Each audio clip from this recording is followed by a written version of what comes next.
Hello and welcome back to Whispering Noir. Before we begin, feel free to leave a comment and tell me where you're listening from. I love reading every single one. If you enjoy drifting into dark, chilling tales whispered through the shadows of Whispering Noir, don't forget to like the video and subscribe to the channel. Turn on notifications so you never miss a new story. Now, get comfortable. Dim the lights if you dare. Relax your mind. Let the outside world fade away. And let's begin. Story 1. It's been almost 82 years, and my health isn't what it used to be. I'm not telling this for sympathy. I don't want anyone to feel sorry for me. I just want to say it out loud, clearly, while I still can. I told a few buddies back then. I told my wife when I got home. None of them believed me. The guys said it was shock and blood loss. My wife told me not to talk about it again, like speaking of it would invite it back into our house. Maybe she was right. Maybe she wasn't. All I know is I don't have much time left, and the memories don't loosen their grip. They come back in pieces. A smell, a sound, a feeling in my stomach that turns cold. I still remember the ocean that morning, the way the dark water rose and dropped like it was breathing. The Higgins boat slapped against the waves, and every hit made my insides twist. We were packed so close together that if one man shifted his weight, the whole group moved. Rain and spray soaked us, and the sky was the color of dirty wool. The wind had teeth. It cut through our jackets and made our wet skin sting. I could hear artillery far ahead, and it sounded less like explosions and more like the earth itself ripping open, again and again. I was a mess. No point pretending otherwise. Most of us were. There's no shame in it. People like to imagine soldiers as steady, fearless men, but that's not how it felt in that boat. It felt like waiting to be crushed.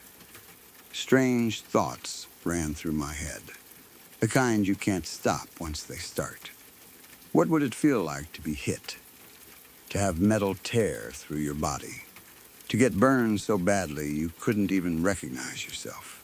I pictured my own death in a dozen different ways, and each one felt real enough to taste. The gulls were loud, circling and crying like they were angry at us for showing up. There was smoke in the air already, mixed with salt and something sharp and sour from the sea. Another smell, too, sulfur and rot, like low tide turned poisonous. White splats hit my shoulders and helmet. Bird droppings.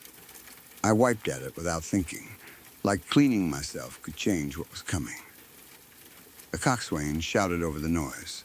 4 minutes, someone near me threw up. Then another. The stink of vomit filled the boat so fast, it was like a fog you could breathe. It got on our boots, our pants, our hands. Seawater ran down my face as I pressed my helmet tight, trying to keep it steady on my head, trying to keep my mind steady too. My own stomach rolled. Bile climbed my throat and hung there, burning. Some of the men prayed. Not loudly, because it didn't feel like the kind of place where you made big speeches. It was small and desperate, like whispers in a storm. "Protect my brothers," one man coughed. "Lord," another said, barely louder than breath. "Watch over my body. It's weak. It's nothing without you." Those words were swallowed by the sound of shelling. The artillery hitting the sand ahead of us made the air shake, and each blast sent a hard slap of sound across the water. It felt like being hit in the chest, over and over. I listened without saying a word, because I didn't know how to pray in a way that made me feel less afraid. My name is Eugene Misner. The guys called me Melons. I was with Company E, 2nd Battalion, 8th Infantry, and that morning on that boat, I was going to war in a way I hadn't understood until the shore started to come into view. I didn't want to die. That's the simplest truth. I wasn't proud of that, but I won't lie about it either. It wasn't that I was terrified of Germans as people. It was the idea of getting erased in a few seconds, like you were nothing more than a sack of meat. I wanted to do my job. I wanted the war to end. I wanted to win. But I wanted to go home, too. I wanted to live long enough to have an after. Before our unit left for England, my grandpa had looked right through me like he could see the fear I was trying to hide. He said, "We all die sometime, Eugene. So you might as well give those Kraut bastards hell before they burn this world down." "I'll give 'em hell," I told him. Like a lot of men, I enlisted after Pearl Harbor. I believed in it. I still do. But believing in it didn't stop my hands from shaking as our Higgins boat pushed through the channel toward a stretch of sand they called Utah Beach. There was a brief break in the shelling, like the world took one fast breath. In that quiet, I thought I heard something else on the wind. Something low and rough, almost like an animal sound. It wasn't close, but it was clear enough to lift the hair on my neck. A kind of warped wailing, stretched thin by distance. I tried to focus on it, to understand it, and then it faded away like it had never been there. The gulls kept calling. The men kept praying. It was June 1944, though the exact day doesn't matter as much as how it felt. We all knew the big picture. Hitler's attack on the Soviet Union had turned into a disaster for him. The Germans had been winning, then suddenly they were bleeding on too many fronts. Now the Allies were coming hard from the west. We were supposed to hit the coast, punch through, and start the long road toward Berlin. That was the plan, anyway. The weather had been terrible. Rough seas, clouds, rain, enough to delay the invasion. We spent that extra night on the Bayfield, lying in our bunks, listening to the ship groan, each man alone with his thoughts, even when surrounded by others.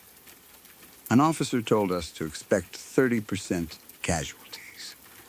He said it like he was reading out the day's temperature. Then someone nudged me in the Higgins boat. "Hey, Mellons." It was Artie Keyes. We called him Sinatra because he used to sing when he was drunk. Artie was the kind of guy you thought would be fine anywhere. Strong, athletic, the old high school quarterback back in Grafton. But his face that morning told the truth. He was scared too. And then, again, that strange sound on the wind, that distant wail. It was faint, but it didn't sound like anything I knew. Not a siren, not artillery, not an engine. It sounded alive.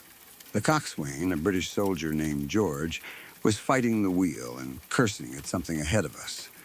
"Bloody hell," he groaned. "What is that one doing?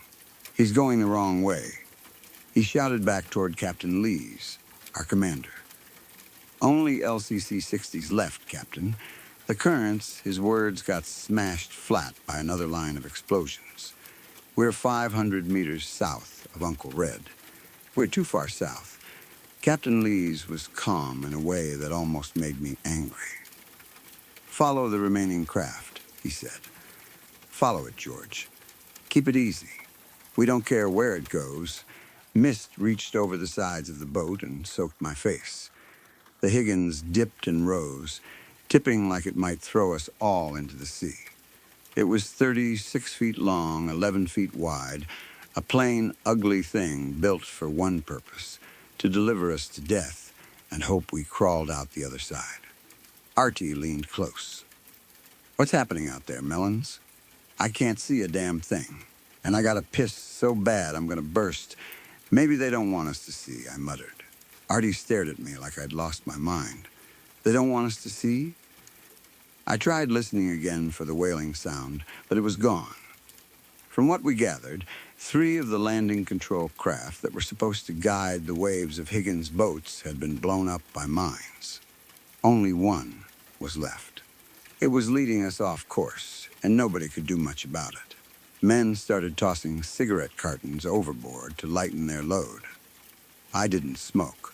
Grandpa had smoked himself into cancer, then claimed a month-long fast, and God's mercy cured him. He made me promise never to touch the stuff. 2 minutes, George yelled. Overhead, planes roared. The sky belonged to us. Thousands of sorties had been pounding the coast. Bombers and attack planes hammered the Atlantic wall. And behind us, the battleships and cruisers and destroyers fired in steady, heavy rhythm. The combined sound was unreal. Not loud, bigger than loud. Like standing inside a giant iron bell while someone hit it with a sledgehammer. I could actually see shells screaming through the air. They arched and disappeared inland, and then the horizon lit up with flashes. The plan was to stun the Germans, give us a chance, and blast holes in the ground so we could use them as cover once we hit sand. I remember thinking how horrifying it must be on the other side of that. To sit in a bunker while the world ends above you. Then it stopped. Not fully, but enough that the sudden quiet felt wrong. Get ready, George shouted. When that ramp goes down, you boys get out. Artie's voice went thin. Are we going to be okay?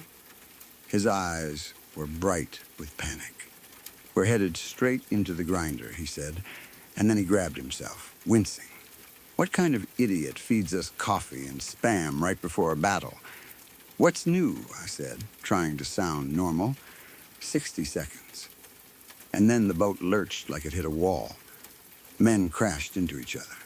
Someone yelled. We didn't tip over only because we were packed so tight we held each other up. George tried the engine, then reverse, then forward again. The Higgins barely moved. We'd hit a sandbar. Pull her loose, we're sitting ducks.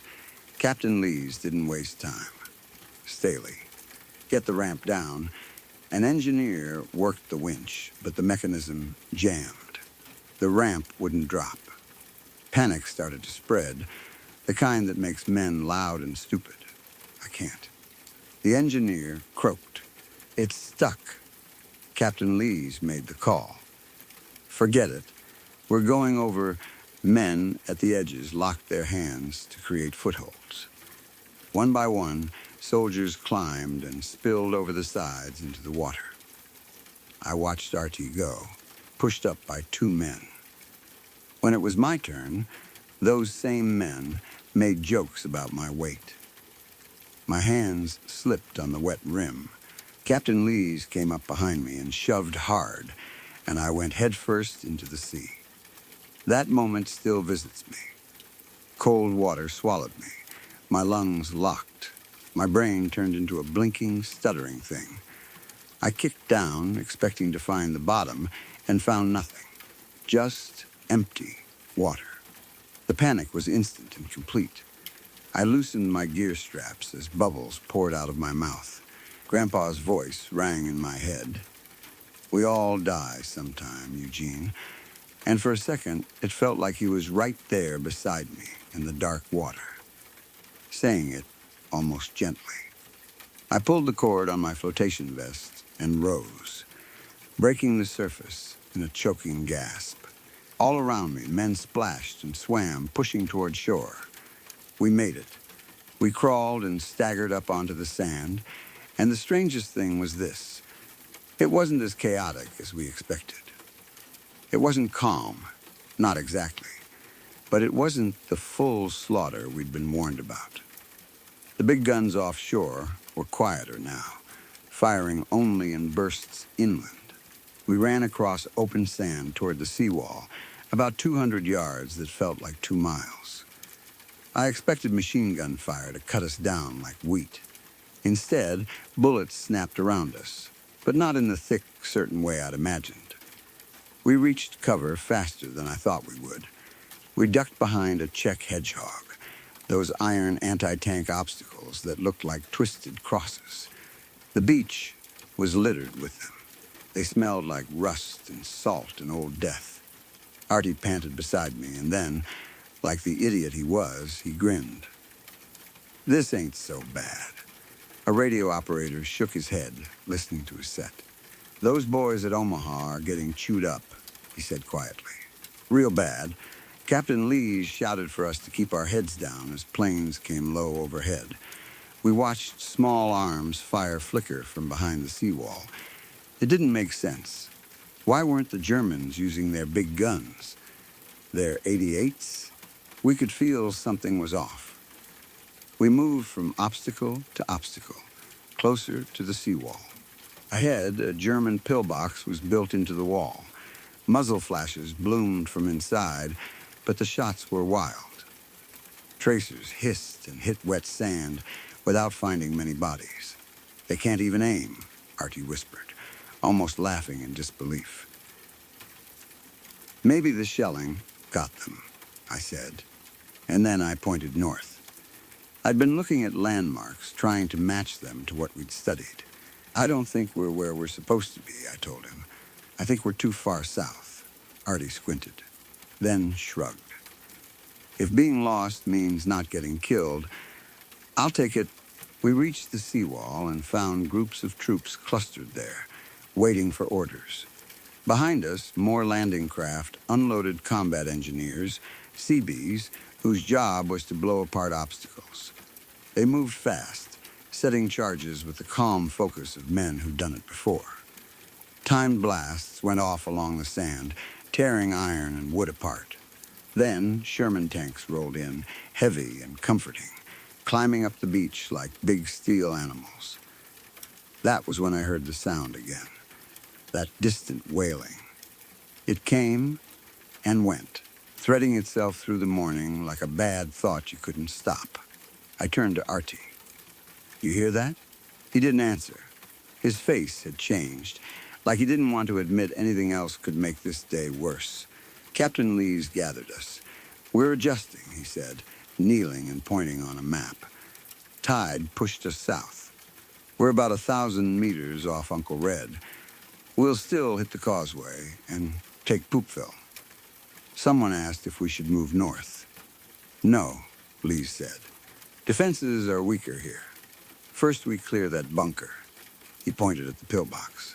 Miller, Gomez, get it done. Artie climbed carefully and cut through barbed wire.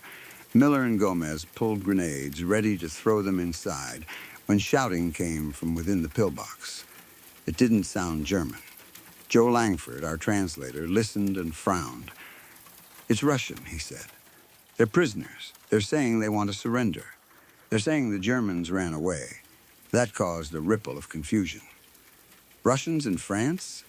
Captain Lees didn't look surprised for long. The Germans don't have enough men, he said. They used POWs from the east. Misner, Keyes, take Langford. Go through and tell them to come out. Hands up. Leave weapons inside. We slipped through the wire and dropped onto the other side of the seawall.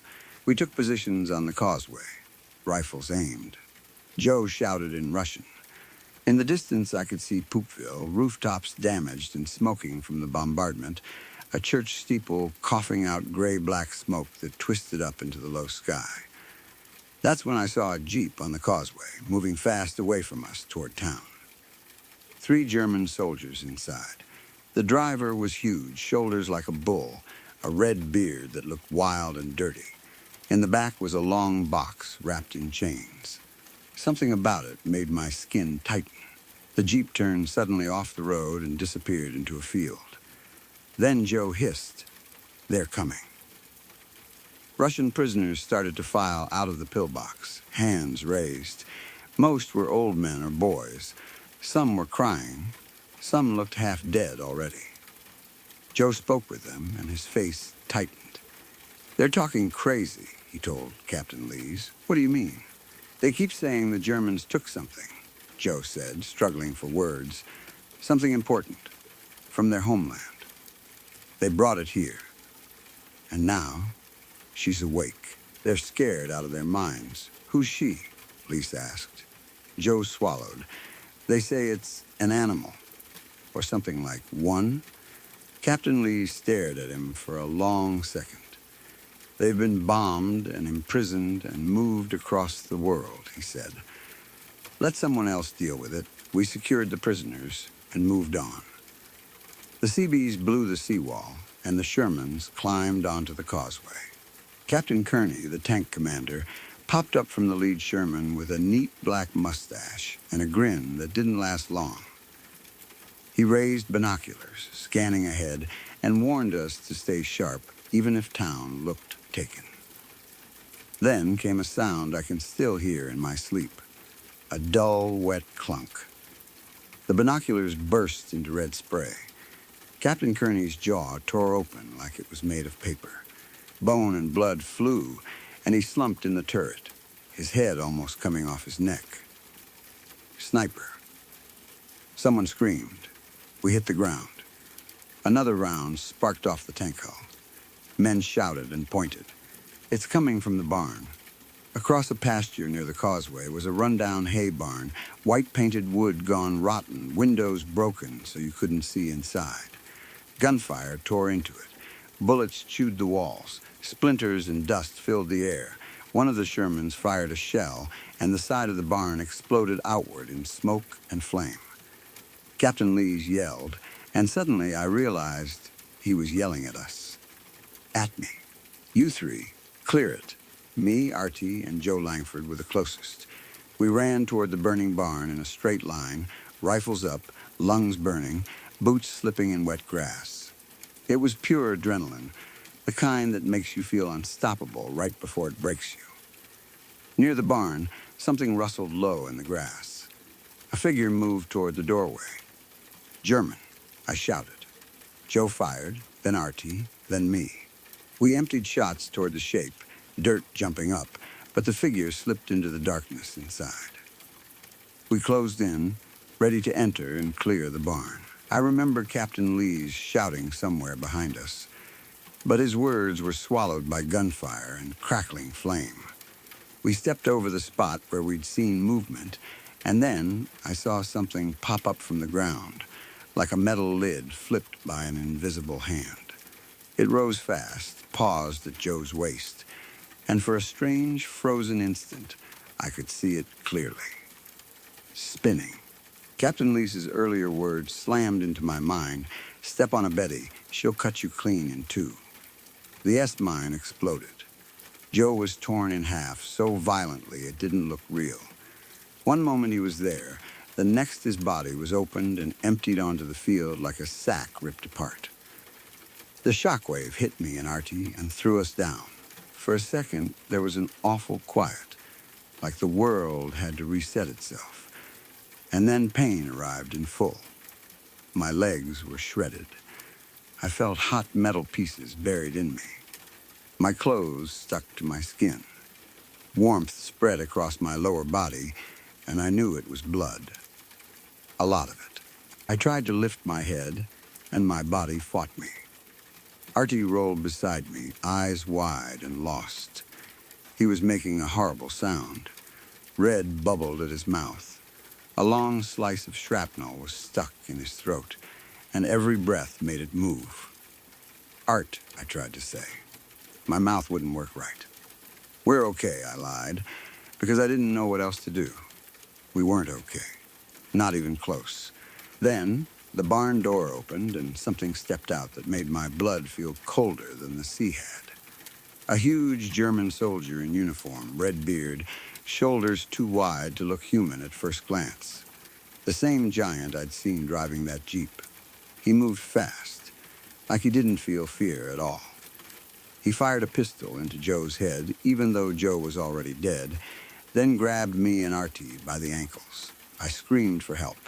I remember trying to dig my fingers into the grass and failing because I was slick with my own blood.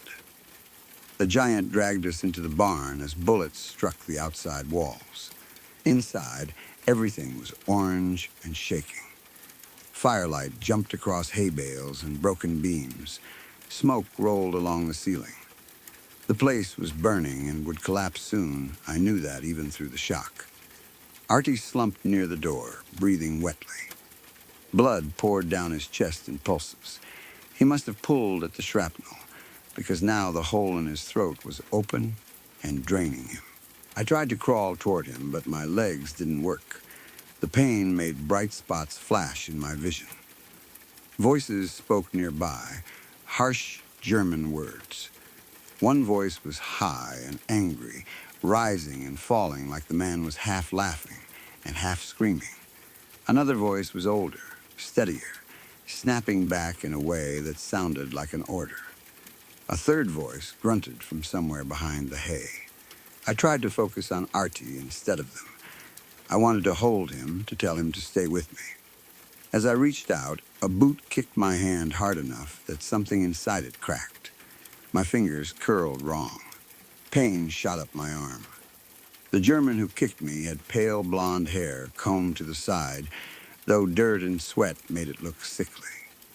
His eyes were light, almost silver blue, with flecks of brown. He looked young, but there was something hungry in his face that didn't belong on a boy. Like he was excited by what he was seeing. An older German stepped beside him, face lined and crooked in a way that made him look carved from old wood.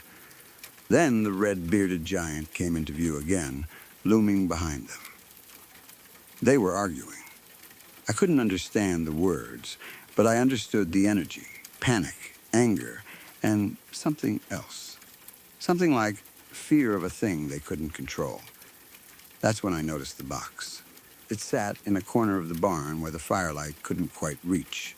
The same long box I'd seen chained in the back of the Jeep. Up close, it wasn't just a crate. It looked like a coffin made of heavy metal, iron and bronze, with designs worked into it.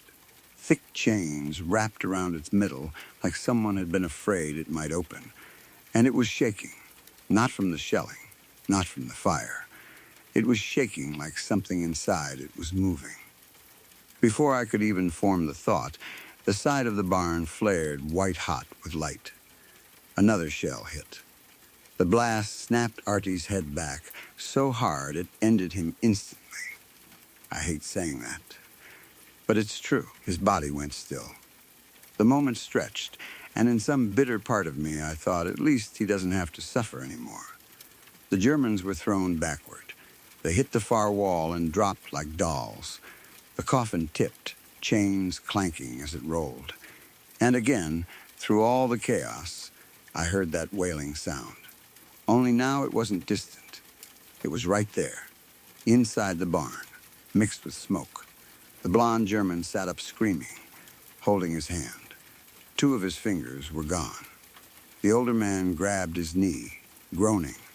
The giant, somehow still moving like nothing could stop him, ran to a large sliding door at the back of the barn and threw it open. Outside, through the smoke, I saw the tan Jeep waiting. The older German shouted something, and the blond one limped toward me like he'd decided what to do. He crouched close, his breath hot and fast, and tapped my nose with his damaged hand, smearing blood.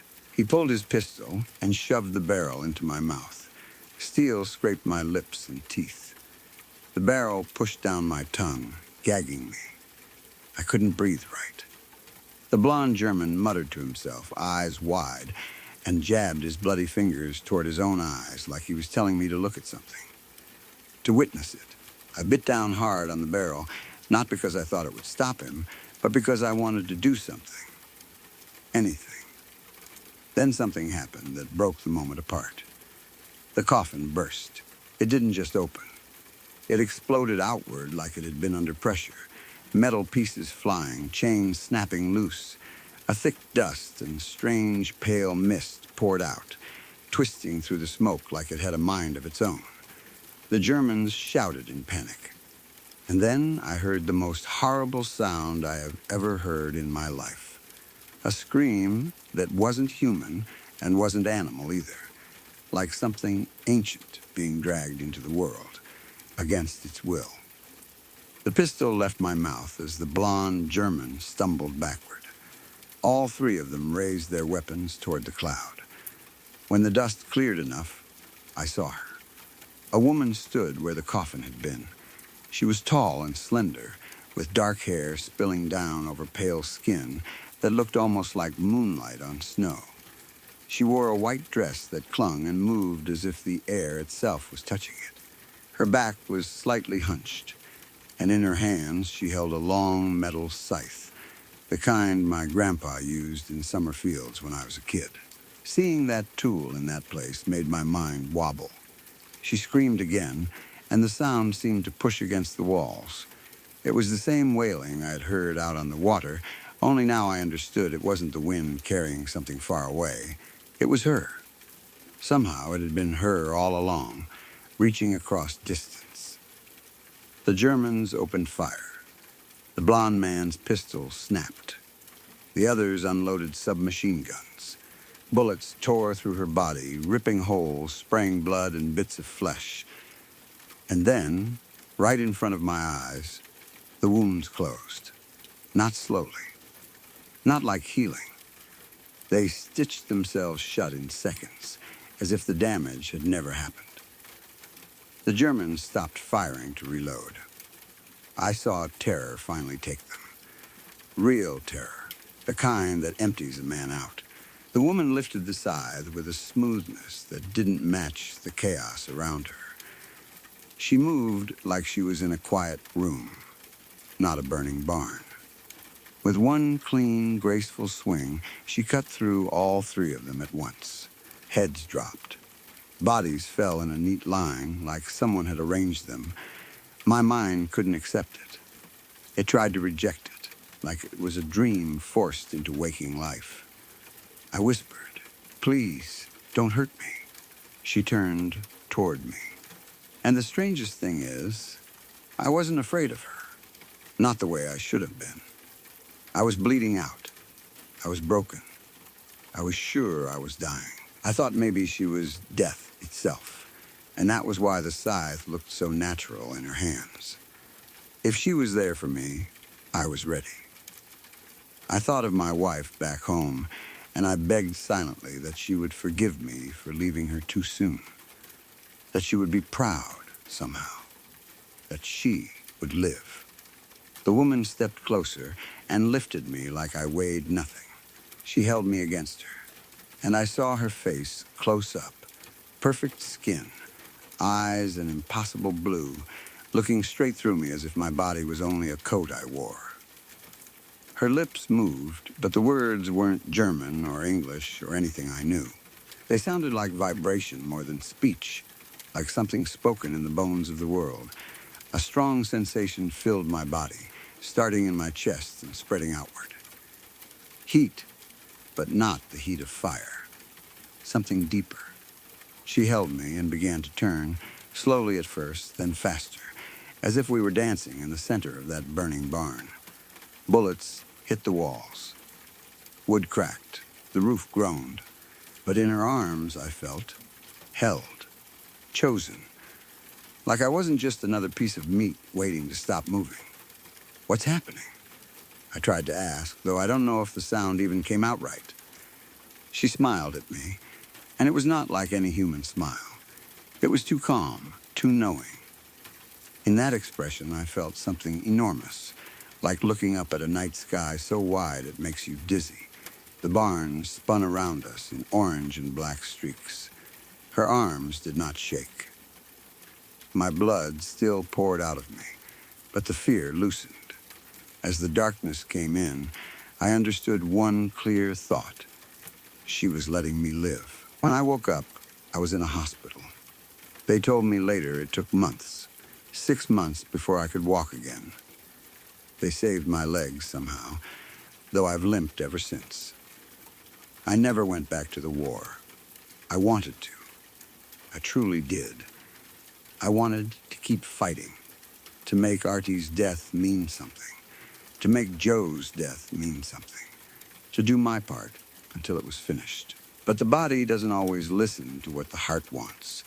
They discharged me, sent me home, and told me to heal and be grateful I was alive. Grateful is a complicated word.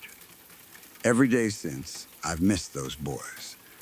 Artie, Joe, the rest of the men who went on without me. I've wished, more times than I can count, that I'd been able to do more, or that I'd taken the step that set off that mine instead of Joe, or that I'd grabbed Artie sooner, or that something, anything, had changed the outcome. I told the doctors what happened. I told my friends. I told my wife. They looked at me like I was broken in a different way than my legs. Like the blast had scattered my mind and I'd built a fantasy out of smoke and pain. My buddies said blood loss and shock can do that. They said you see things, you hear things. Your brain makes stories to survive. For a long time, I was angry that no one believed me. It felt like being called a liar when I was telling the one thing I was sure about. But after a while, I stopped trying. I learned to keep it folded up inside me. I tried to read about myths and old stories, tried to find anything that matched what I'd seen. I wasn't much of a researcher. I didn't have the words for it. I only had the memory.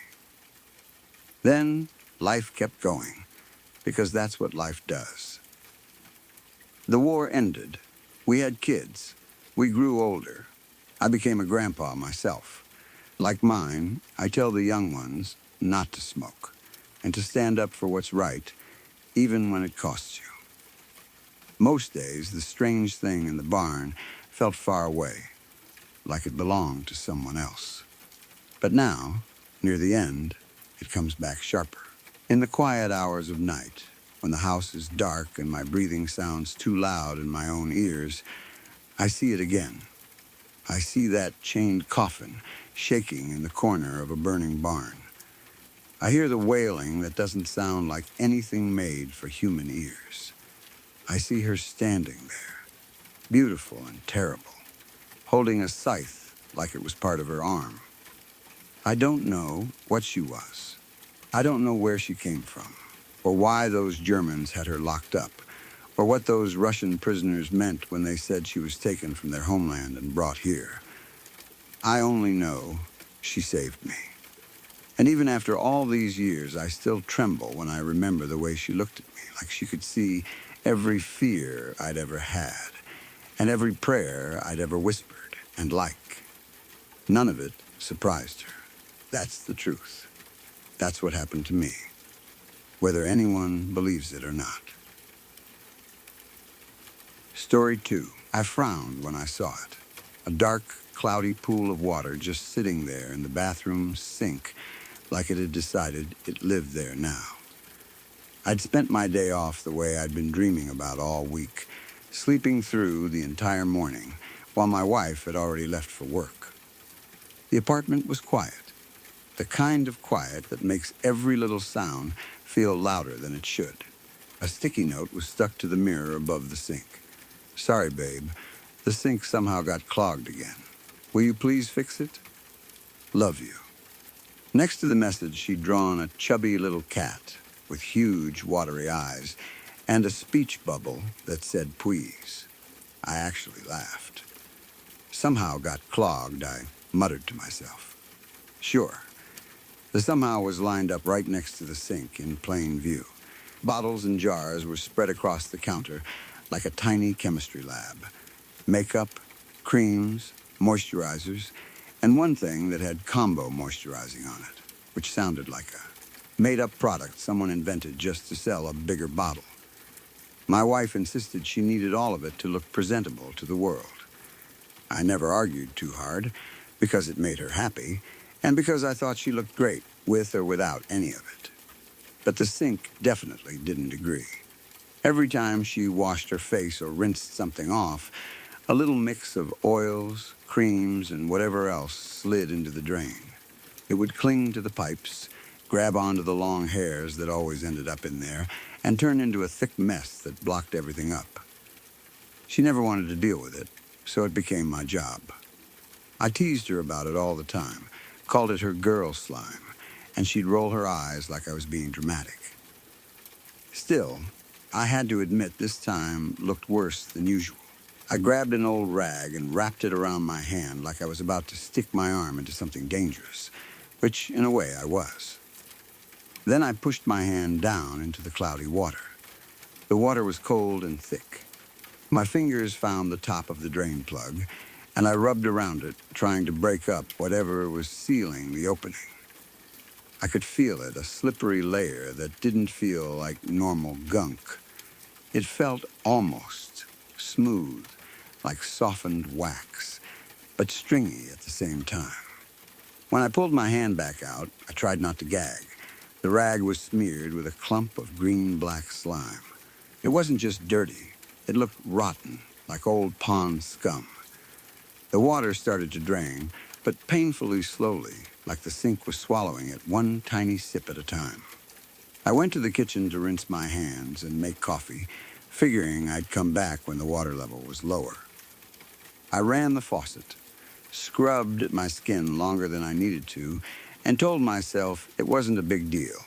It was just a clogged sink. Gross, but normal. Coffee in hand, I returned to the bathroom.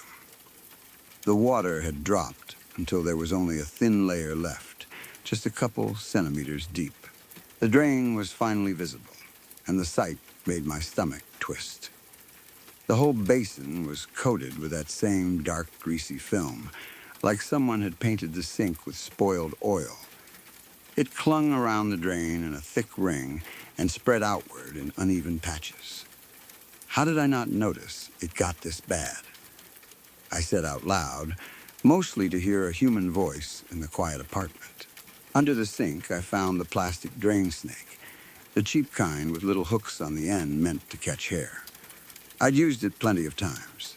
Usually it was quick. Slide it in, pull out a disgusting clump, throw it away. Done. I lowered the snake into the drain, trying not to let it touch the slime around the opening. I pushed it down, twisting it gently, feeling for the blockage. The rod flexed as it went deeper, and I worked it back and forth like I was fishing in a nasty little pond. At first, it didn't move much. Something down there was holding it. I gave it a tug. It didn't budge. I pulled harder. The rod bent, and I felt that awful resistance you get when something is caught but refuses to let go. I braced my feet and tugged again, more annoyed than worried. Then it came loose all at once. The plastic snake shot upward, and with it came a wad of hair and slime so big it didn't make sense. It launched out of the drain like it had been under pressure, and it sprayed in every direction. Chunks splattered across the mirror, the countertop, the walls, and all over me. For a second, I just froze, stunned. Then the smell hit me. It wasn't the usual gross bathroom smell. This was something else entirely. It filled the air instantly, thick and sour, like wet animal fur and rot.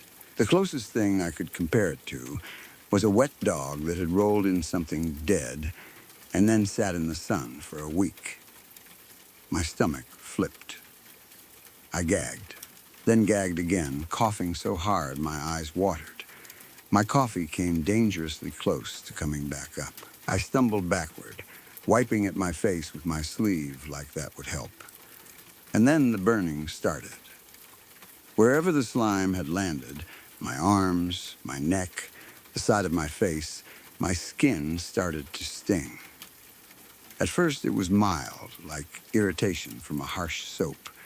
Then it turned sharp, like someone had rubbed salt into a rash. What the hell is this? I gasped. I tried to wipe it off with the rag, but the burning didn't stop. It actually felt worse, like the slime had soaked into my skin. My breathing got fast without me meaning to. The bathroom suddenly felt too small, too warm, like the air had thickened. I took a step, then another, dizzy. The room tilted. The edges of my vision went strange and dark. I made it down to one knee just in time. My hand slapped the floor, and then everything faded out. When I came to, I was lying on the bathroom floor. My cheek was pressed against the cold tile. For a moment, I didn't know where I was, and then the smell brought it all back at once. My stomach clenched, and I swallowed hard. The burning sensation on my skin had dulled to an ache, like a mild sunburn, but the stink was still there, hanging in the air like it had soaked into the room itself. I pushed myself up, holding the counter for balance. My head throbbed. I felt sweaty and weak, like I'd been sick. I must have hit my head. I muttered. What the? I looked at the sink. The wad of hair and slime I'd pulled out was no longer just a gross clump sitting there. It had grown. It filled the entire sink basin now, piled high like a mound of living mold. It wasn't still. It moved in slow, sickening pulses. Lumps rose and sank across its surface, as if it was breathing. Green and black bulges swelled and deflated, one after another, like tiny lungs working under skin. I stared, waiting for my brain to correct what my eyes were seeing, waiting to wake up for real. But it didn't change. The mound kept pulsing. I leaned forward without thinking, one hand on the edge of the sink. My fingers brushed a few loose strands of wet hair on the counter. That tiny touch was enough. The entire thing reacted like it had been waiting. The hair on its surface shifted. The slime parted. And then it moved, quickly, like an animal waking up angry. I jumped back, but I wasn't fast enough. A thick strand of hair uncoiled from the mound and whipped around my neck. It tightened immediately, like a rope pulled by someone strong. At the same time, the main body lunged forward, slapping onto my face with a wet, heavy smack. It covered my mouth and nose. It was hot and slick, and it pressed into my skin like warm mud. I felt it crawl, across my cheeks and forehead, as if there were dozens of tiny things moving under it. I grabbed at it with both hands, panic exploding in my chest. The texture was wrong. It wasn't just hair and slime. It was thick, sticky, and alive in a way that made my whole body revolt.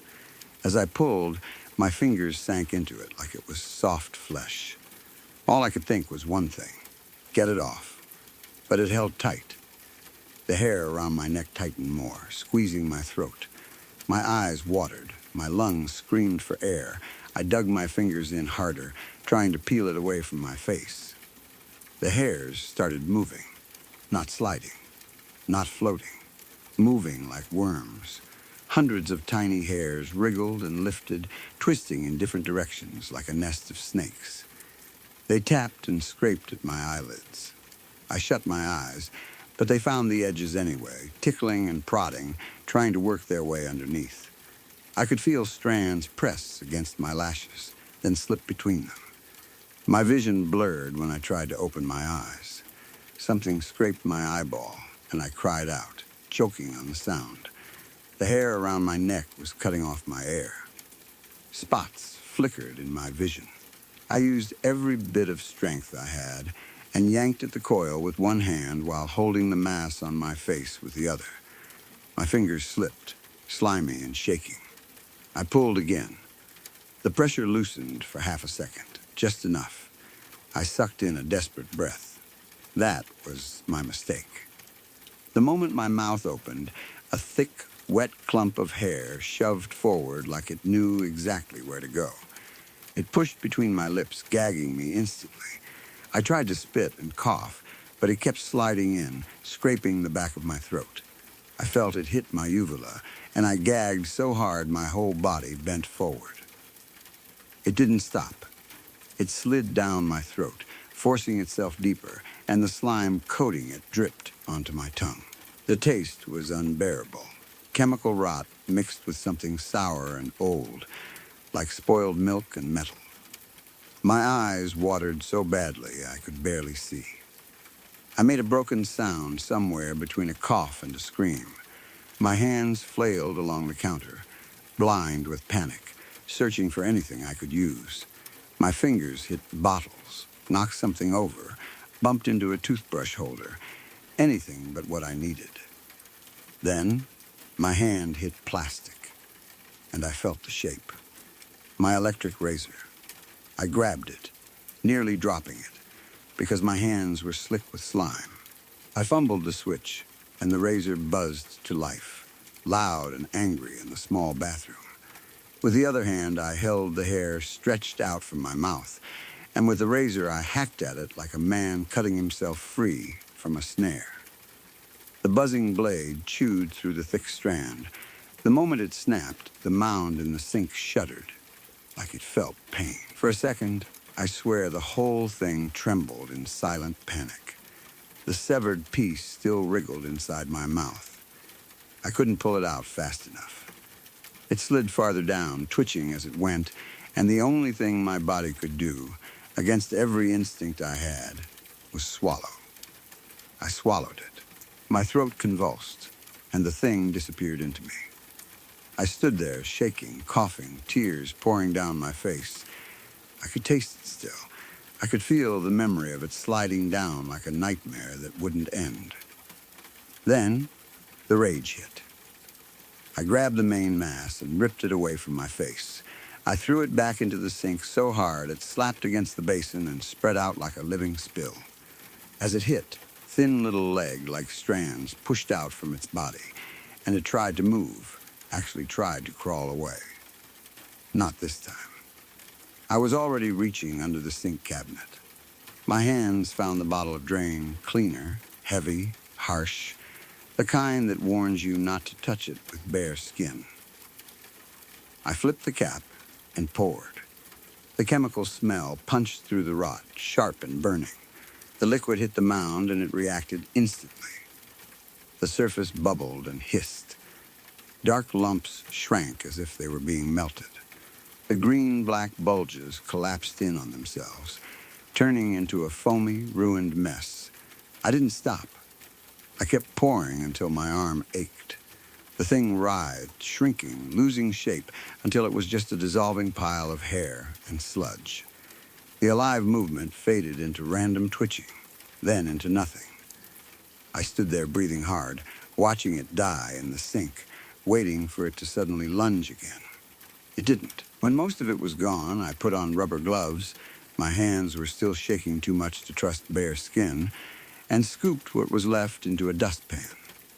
It was mostly hair now, matted and heavy, soaked in chemical foam.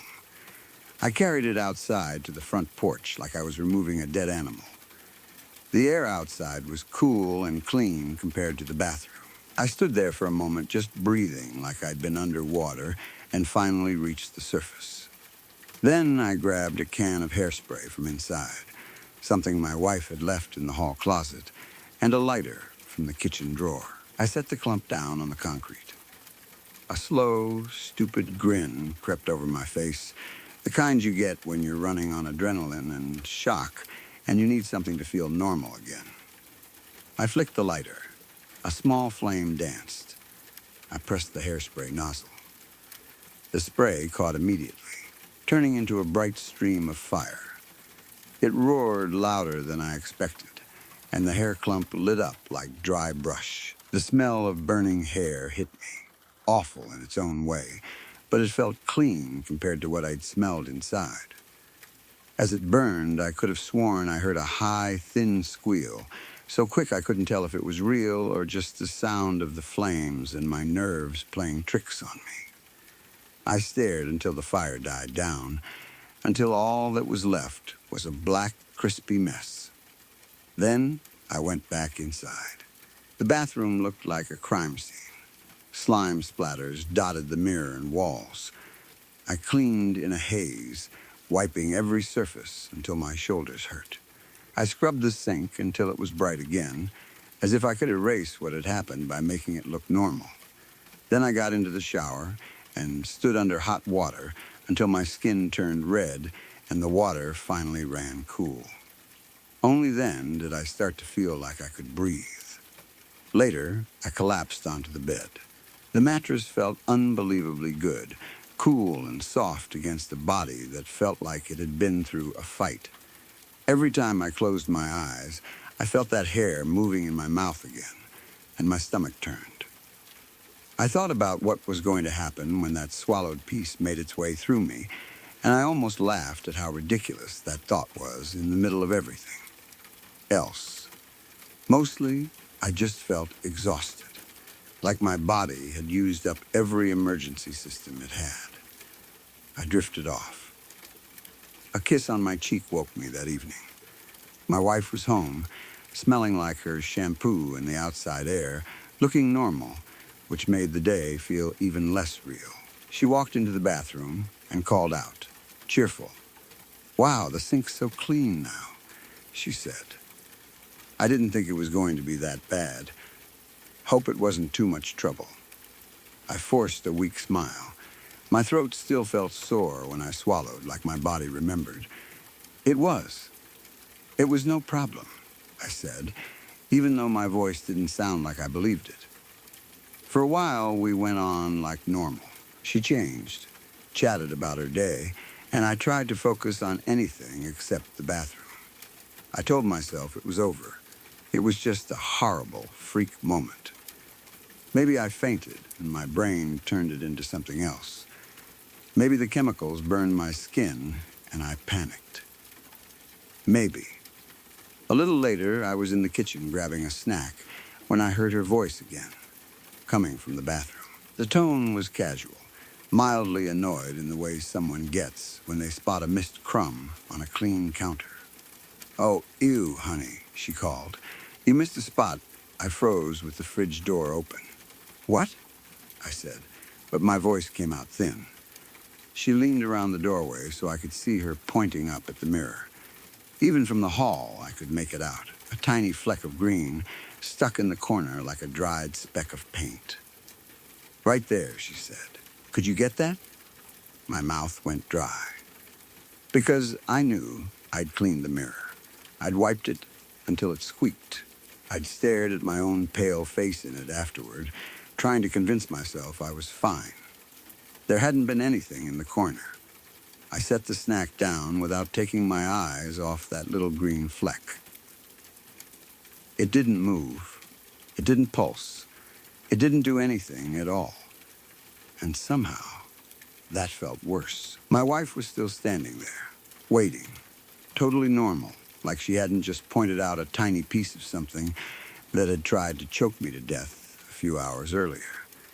I swallowed, feeling my throat tighten for reasons that had nothing to do with emotion. "I'll get it," I said, but I didn't step forward right away. All I could think, standing in the hallway with the bathroom light spilling out like a warning, was that I didn't want to be alone in that room again. And then, quieter than I meant to, I thought, not even joking this time, I think I'm sleeping on the couch tonight. Story 3. When I was 8, my brother Elliot disappeared. He was 13, which meant he was old enough to feel almost invincible to me. Older siblings have that effect.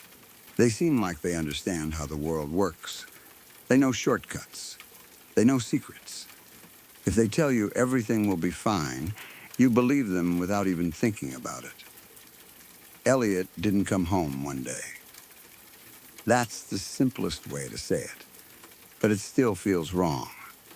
People don't just stop existing between school and dinner. A kid doesn't walk out the door and vanish like smoke. There should have been a reason, a witness, a trail. There should have been something. At the start, there were adults everywhere.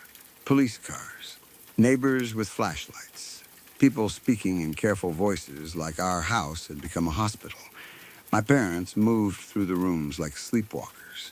Phones rang, doors opened and closed. Names were said over and over. Elliot, Elliot, Elliot. I was too young to really understand what was happening. I knew the word missing. I knew the word gone. But my brain treated them like temporary words, like lost or misplaced. I sat in my room and played with my Legos because no one knew what else to do with me. I kept waiting for the kind of knock on the front door that meant someone had found him.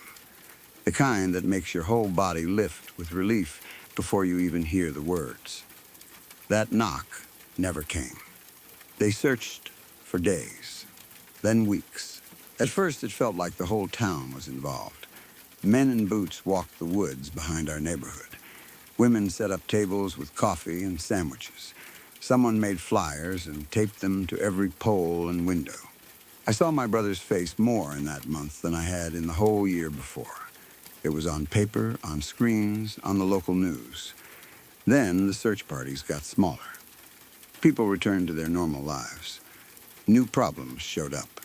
rent, work, their own kids. The world didn't stop just because ours had. But I didn't stop looking. I took the long way home from school and checked places he liked. I walked trails that weren't on the main routes. I found myself scanning the edges of roads, ditches, empty lots, like my eyes might catch a clue the grown-ups missed. I carried a crumpled map in my pocket. I made circles around spots I remembered him talking about. Places he rode his bike, places he'd go with friends, places he'd bragged about like they were his territory. I was stubborn in the way only a child can be. The idea that someone could simply disappear didn't fit in my head, so I refused it. It had to be something else. A mistake, a delay, a hidden place no one had checked yet.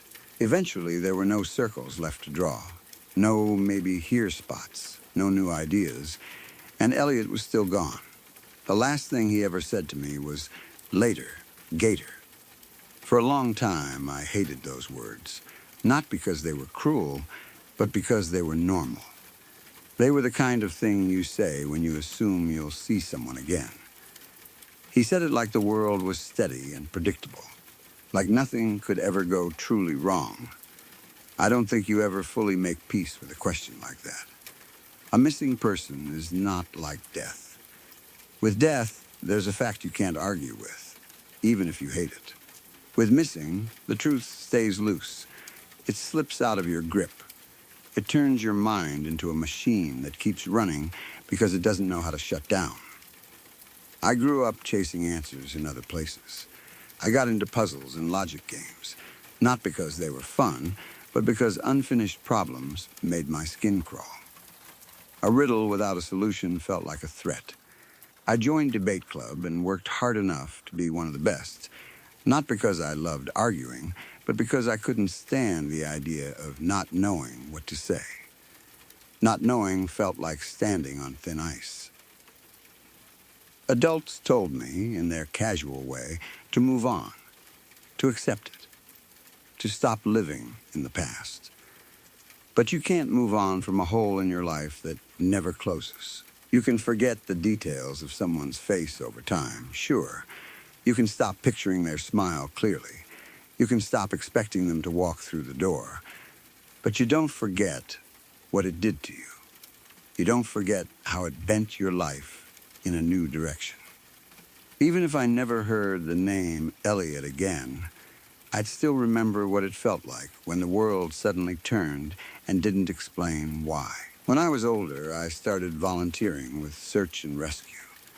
At first, it was simple. If I couldn't find my brother, maybe I could help someone else find theirs. It felt like a way to put that old, useless energy somewhere it might do good. It also helped me sleep, at least a little. If I was out there looking for people, maybe it meant the universe wasn't allowed to keep taking them.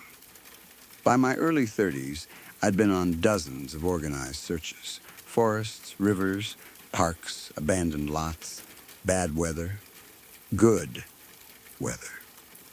I learned how to pack. I learned how to check terrain without getting careless. I learned that most of the time you find nothing, and you still have to go home and eat dinner like you didn't spend 6 hours imagining the worst.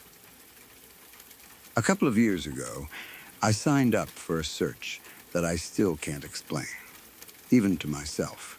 It started like any other. I took time off work and showed up early. I pulled on the high visibility vest, the gloves, the backpack. The usual gear, radio, water, flashlight, a couple of chocolate bars, first aid kit sealed in a waterproof bag. I checked my straps, adjusted the weight, and did what I always did, told myself that this time we might actually find someone alive. You have to believe in the best outcome, because otherwise, why are you there? What surprised me was the lack of GPS units. Usually, someone is tracking where everyone goes. That's part of the safety plan. But this time, they didn't hand them out. Instead, they handed out filtration masks, the kind meant for dust and stale air. That's when I learned we were going underground. The missing person was a 17-year-old who liked urban exploring. I live in a city with a metro system, and he'd been posting photos from places he wasn't supposed to be. His family had been alerted by someone who saw a social media post with a vague hint of where he'd gone, an abandoned station on the outskirts of town, one that had been left, unfinished and closed off long ago. The details were messy. That was the word the organizer used, messy. To help us, the city had restored power to parts of the tunnel system near that station. Most emergency lights are designed to last for years, so we were told visibility shouldn't be a major issue in the areas that still had working circuits. We were divided into teams and assigned sections. The main rule was simple: follow the lit corridors only. The abandoned station had areas that were never completed, and unfinished sections could be unlit, unstable, or just unsafe. If we came to a dark area, we were told to stop, call it in, and wait for instructions. Then we went in. I'll admit I was disappointed at first. The abandoned platform was supposed to be huge, and a part of me wanted to see it. But my team got assigned to a maintenance tunnel instead, one that had originally been meant for heating pipes.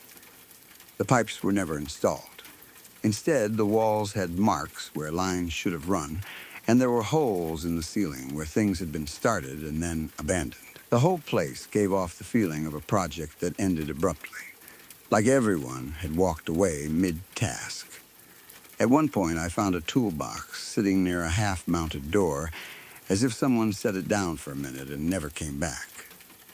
There were personal items inside, too: a cheap lighter, a crumpled receipt, little signs that real people had been down here doing real work, until suddenly they weren't. My team had 4 people. We moved slowly, calling the teenager's name as we went, listening for any reply.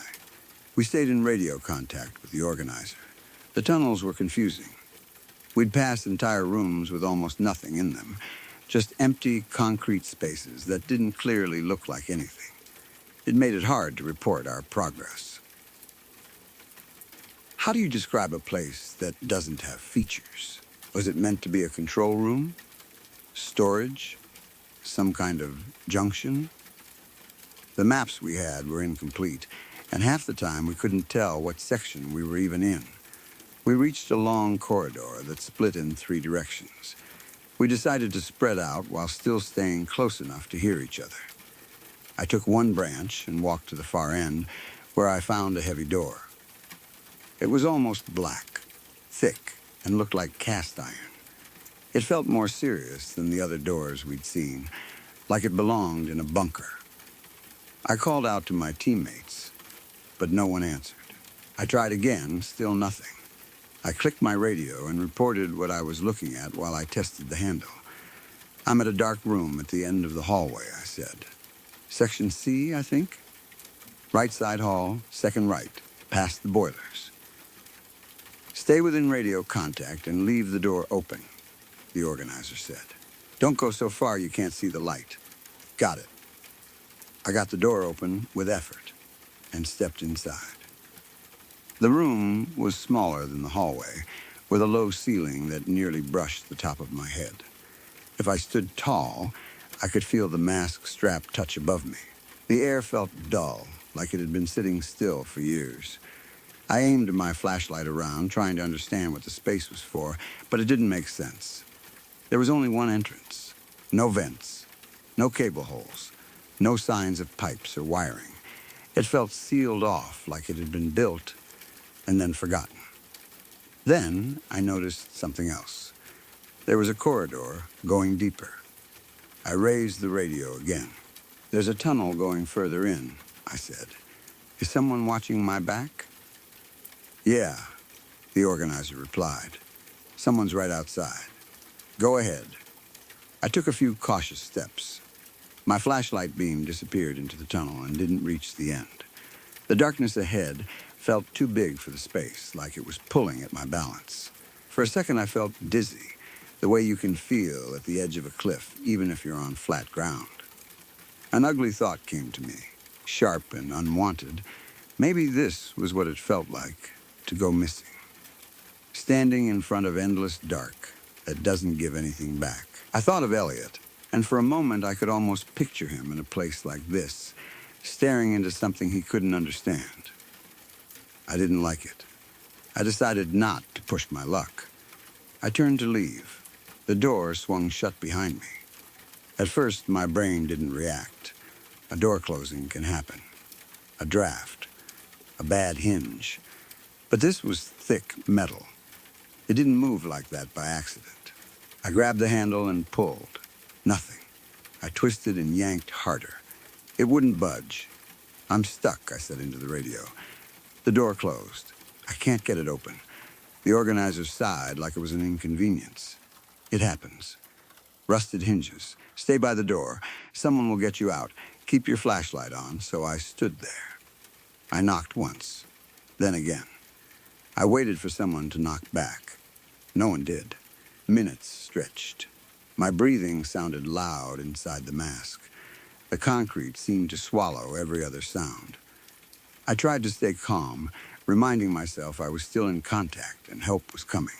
Then my flashlight flickered. It was too soon for the batteries to die. I'd checked them before we went in. My light is going out, I said. I need someone here now. They're having trouble finding your door, the organizer answered. Far end of right side hall, section C, past the boilers. That's what you said? That's what I said. There's no door here, he replied. There's an open frame and what looks like a closet, but no door. That's impossible. You might be in the wrong corridor, he said. There are parallel sections. Follow the right-hand wall until you get to the other side. Another team is already there. Right-hand wall, I repeated. Other side. Got it. My flashlight died completely as I stepped into the tunnel. The darkness was immediate and total. Closing my eyes didn't change anything. People talk about darkness like it's just the lack of light. But that kind of darkness feels physical. It presses against you. It makes you question the direction your body is facing. I put my right hand on the wall and moved slowly. One step at a time, careful about changes in the floor. In darkness like that, one unexpected drop can put you on your face, injured and alone. I kept my palm flat and focused on the texture.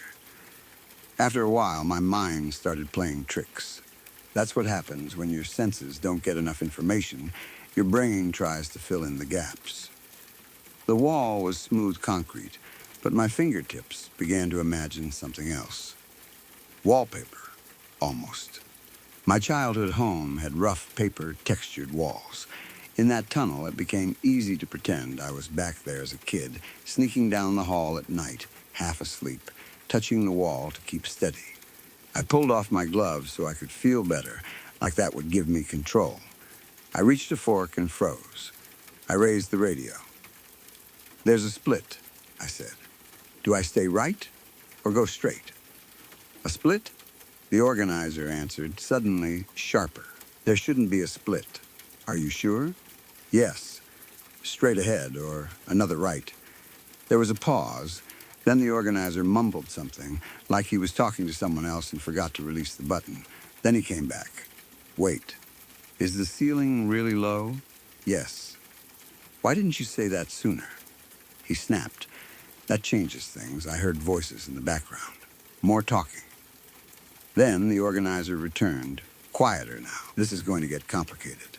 He explained that there were other rooms matching my description, and none of them were in the sections I thought I'd been in.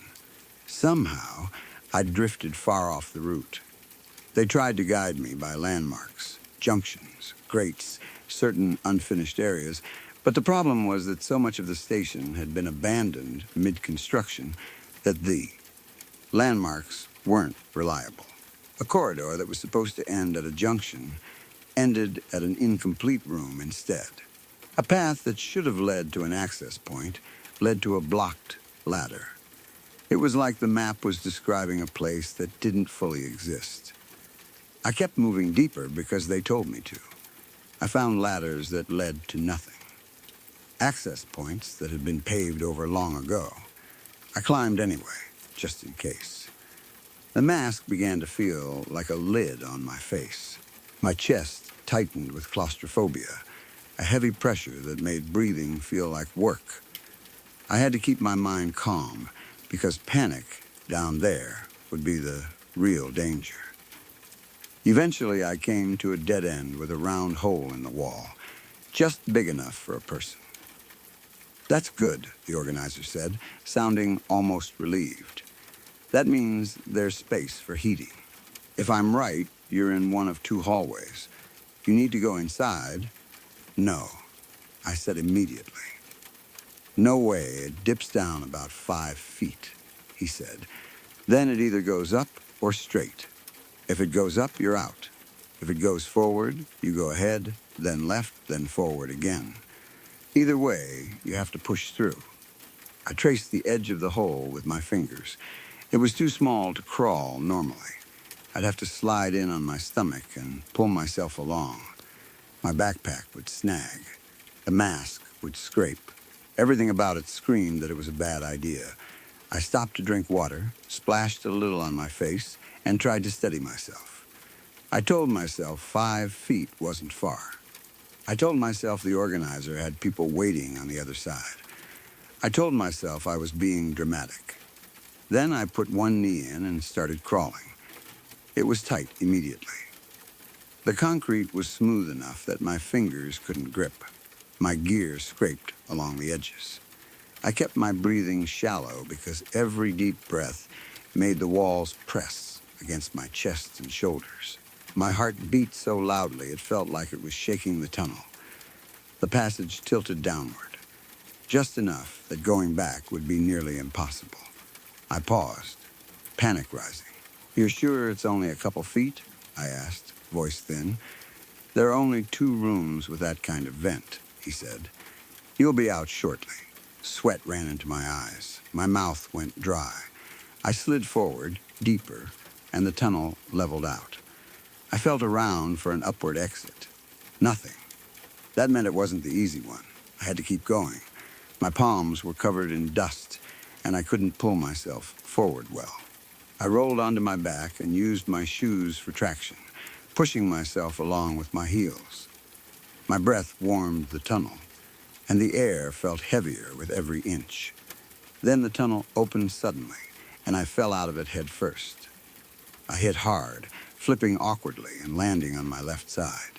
Pain shot through my hip and shoulder, sharp enough to make me gasp. I grabbed my radio like it was a life raft. "I'm out," I said, groaning. "I'm in a room. There's only one way forward," the organizer replied. "Go forward, then left, then forward again. You'll see light. I'm right at the other end." "That's it?" I asked. "That's really it?" "There's no other way," he said. I got up slowly, checked my gear, and started moving. I followed the directions, forward, left, then forward again. I checked in constantly, and each time the organizer told me I was close. Just around the corner. Minutes away. At one point, he said he was banging a wrench on a pipe, and I'd hear it soon. I started to jog, keeping my hand on the wall. Every 10 feet there were gaps where pipes should have been installed. Walk, feel the gap. Walk, feel the gap. A steady rhythm to keep me calm. Then my hand slid across something that was not concrete. It was a face. Open eyes. A nose. Teeth. Hair. My whole body locked. I jerked my hand back like I'd touched a hot stove. My stomach turned cold. "Is anyone there?" I whispered. No answer. For a second, I thought maybe it was the missing teenager. Maybe I'd found him. Maybe he was dead, and I had just touched the proof.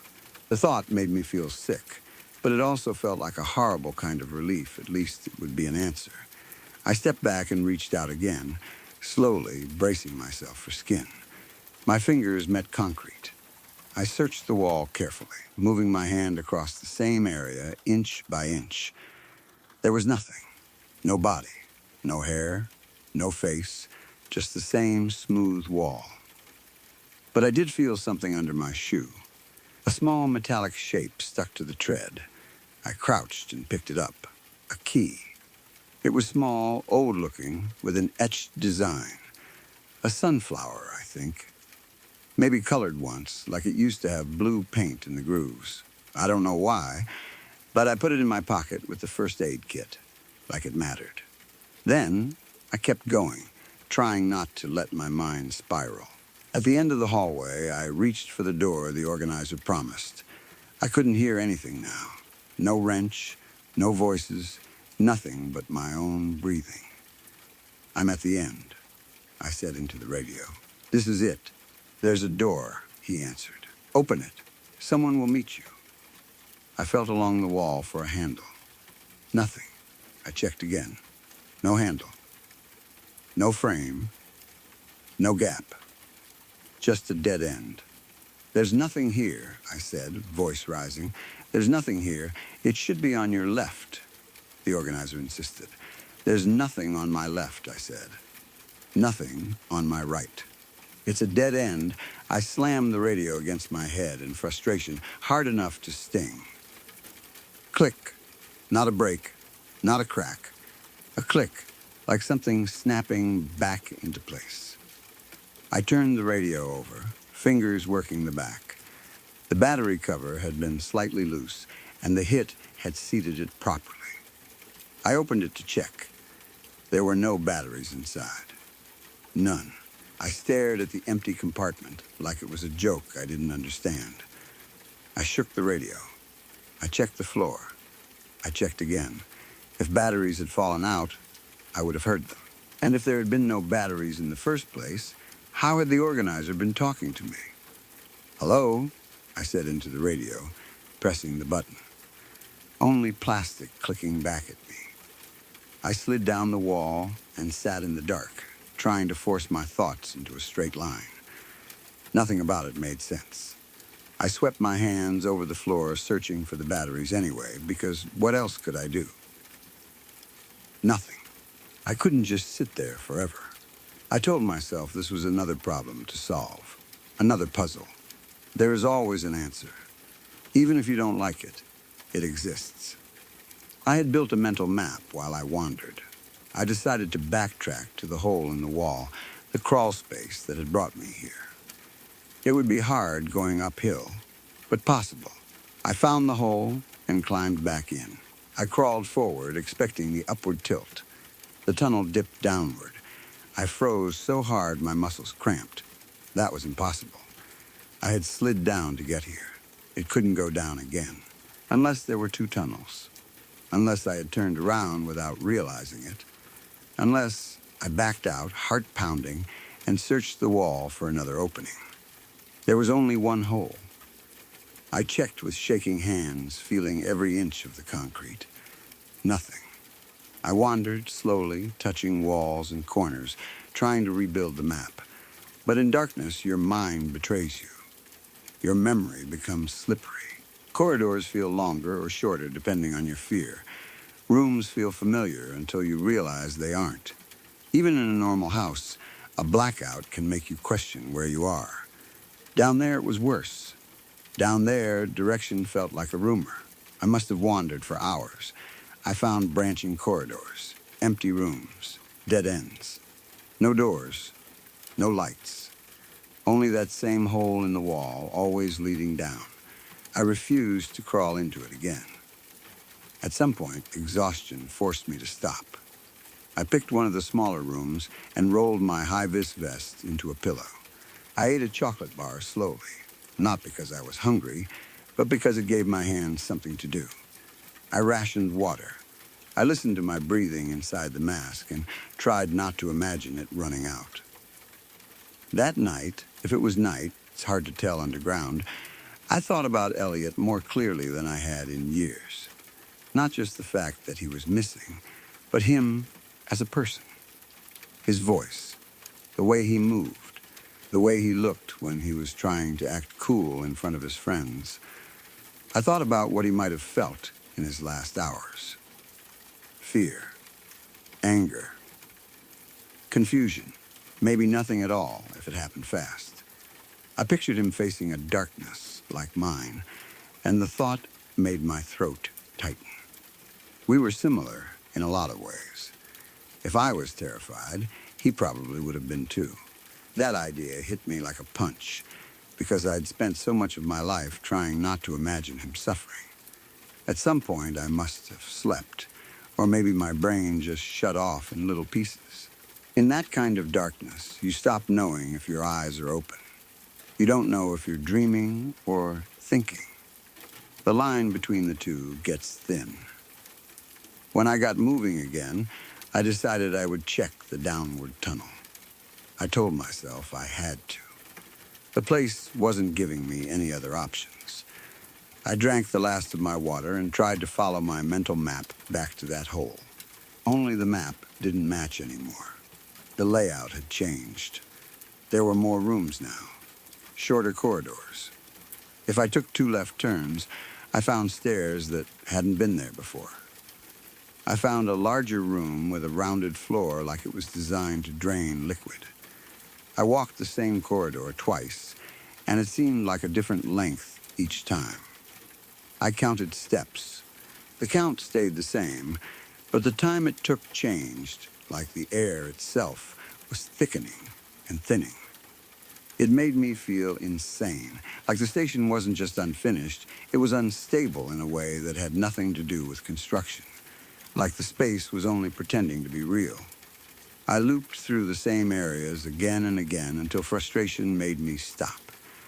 I leaned back and tapped my head against the wall like I could knock a good idea loose. I picked up the radio out of habit. It was useless without batteries, but my hands needed something to hold. I clicked the receiver button, spun dials, then opened the battery cover again just to see the emptiness one more time. That's when I heard a voice. There's a way out, you know. It crackled like it was coming through the radio, but it also felt like it was coming from inside me, like it vibrated in my chest. My mouth moved before I could think. You're not real. I'm hallucinating. Are you sure? The voice asked. I swallowed hard. This is like sensory deprivation. Your brain starts making noise to keep itself busy. So I'm just noise? The voice said, calm, almost curious. Random signals, I replied. You could be anything. A cat. Wind. But what do I sound like to you?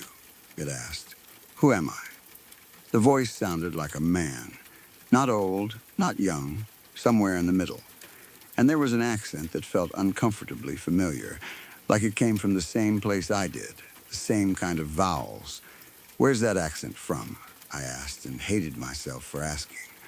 That question made it too real.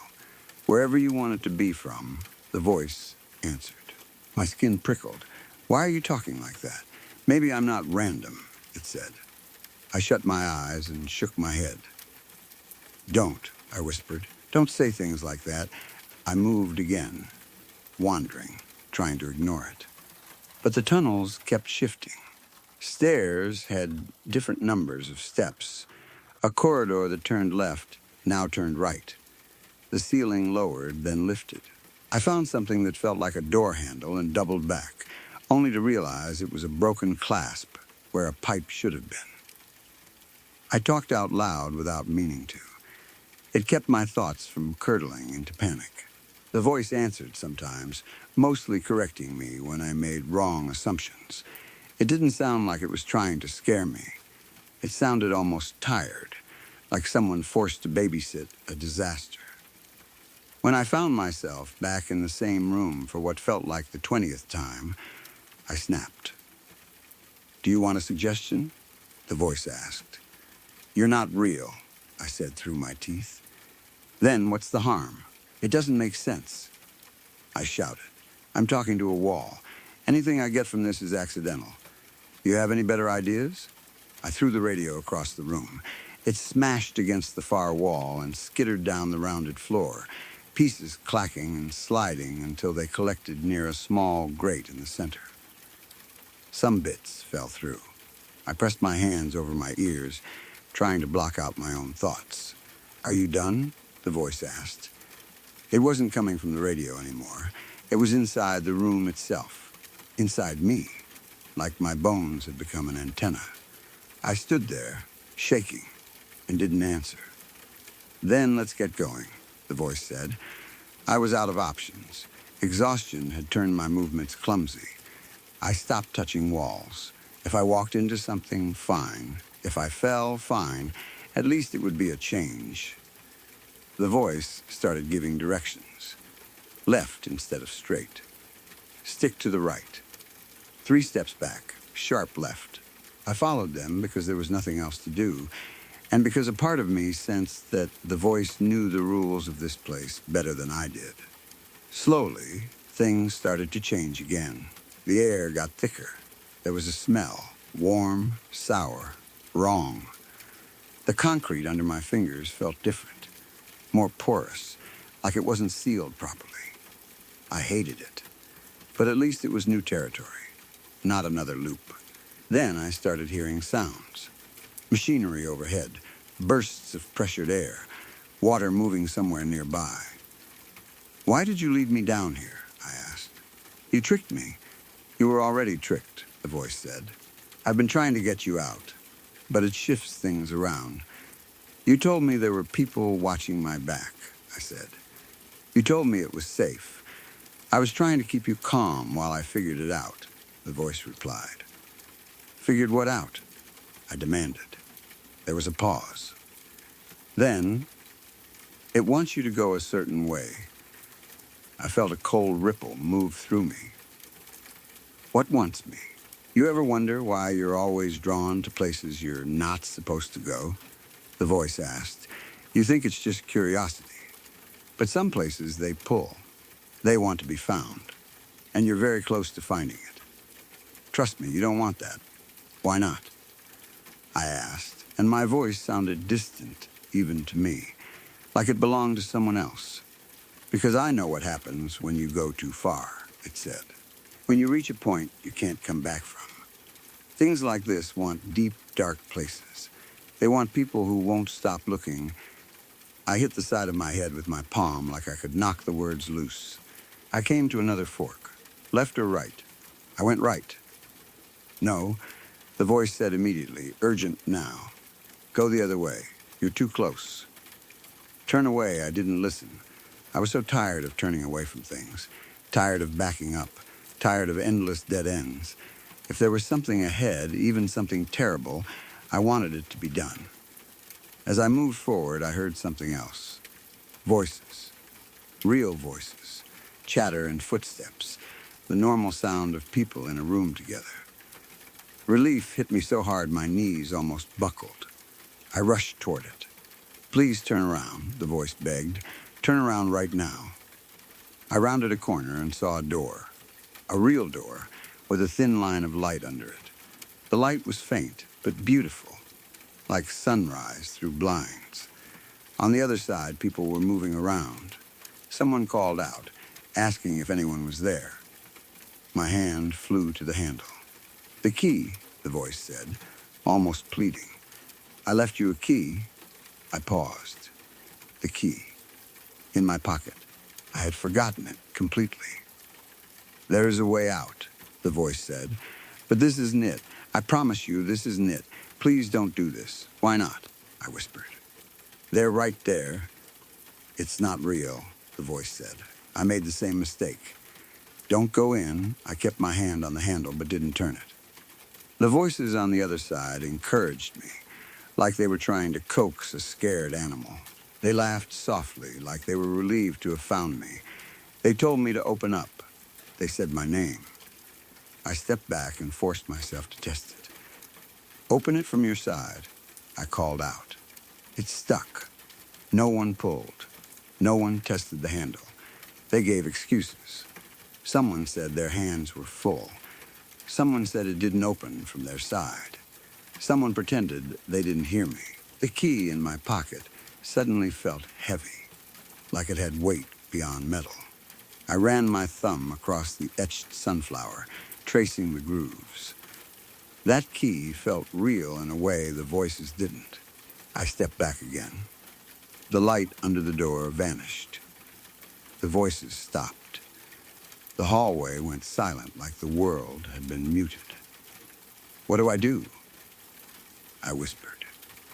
"Go the other way," the voice answered.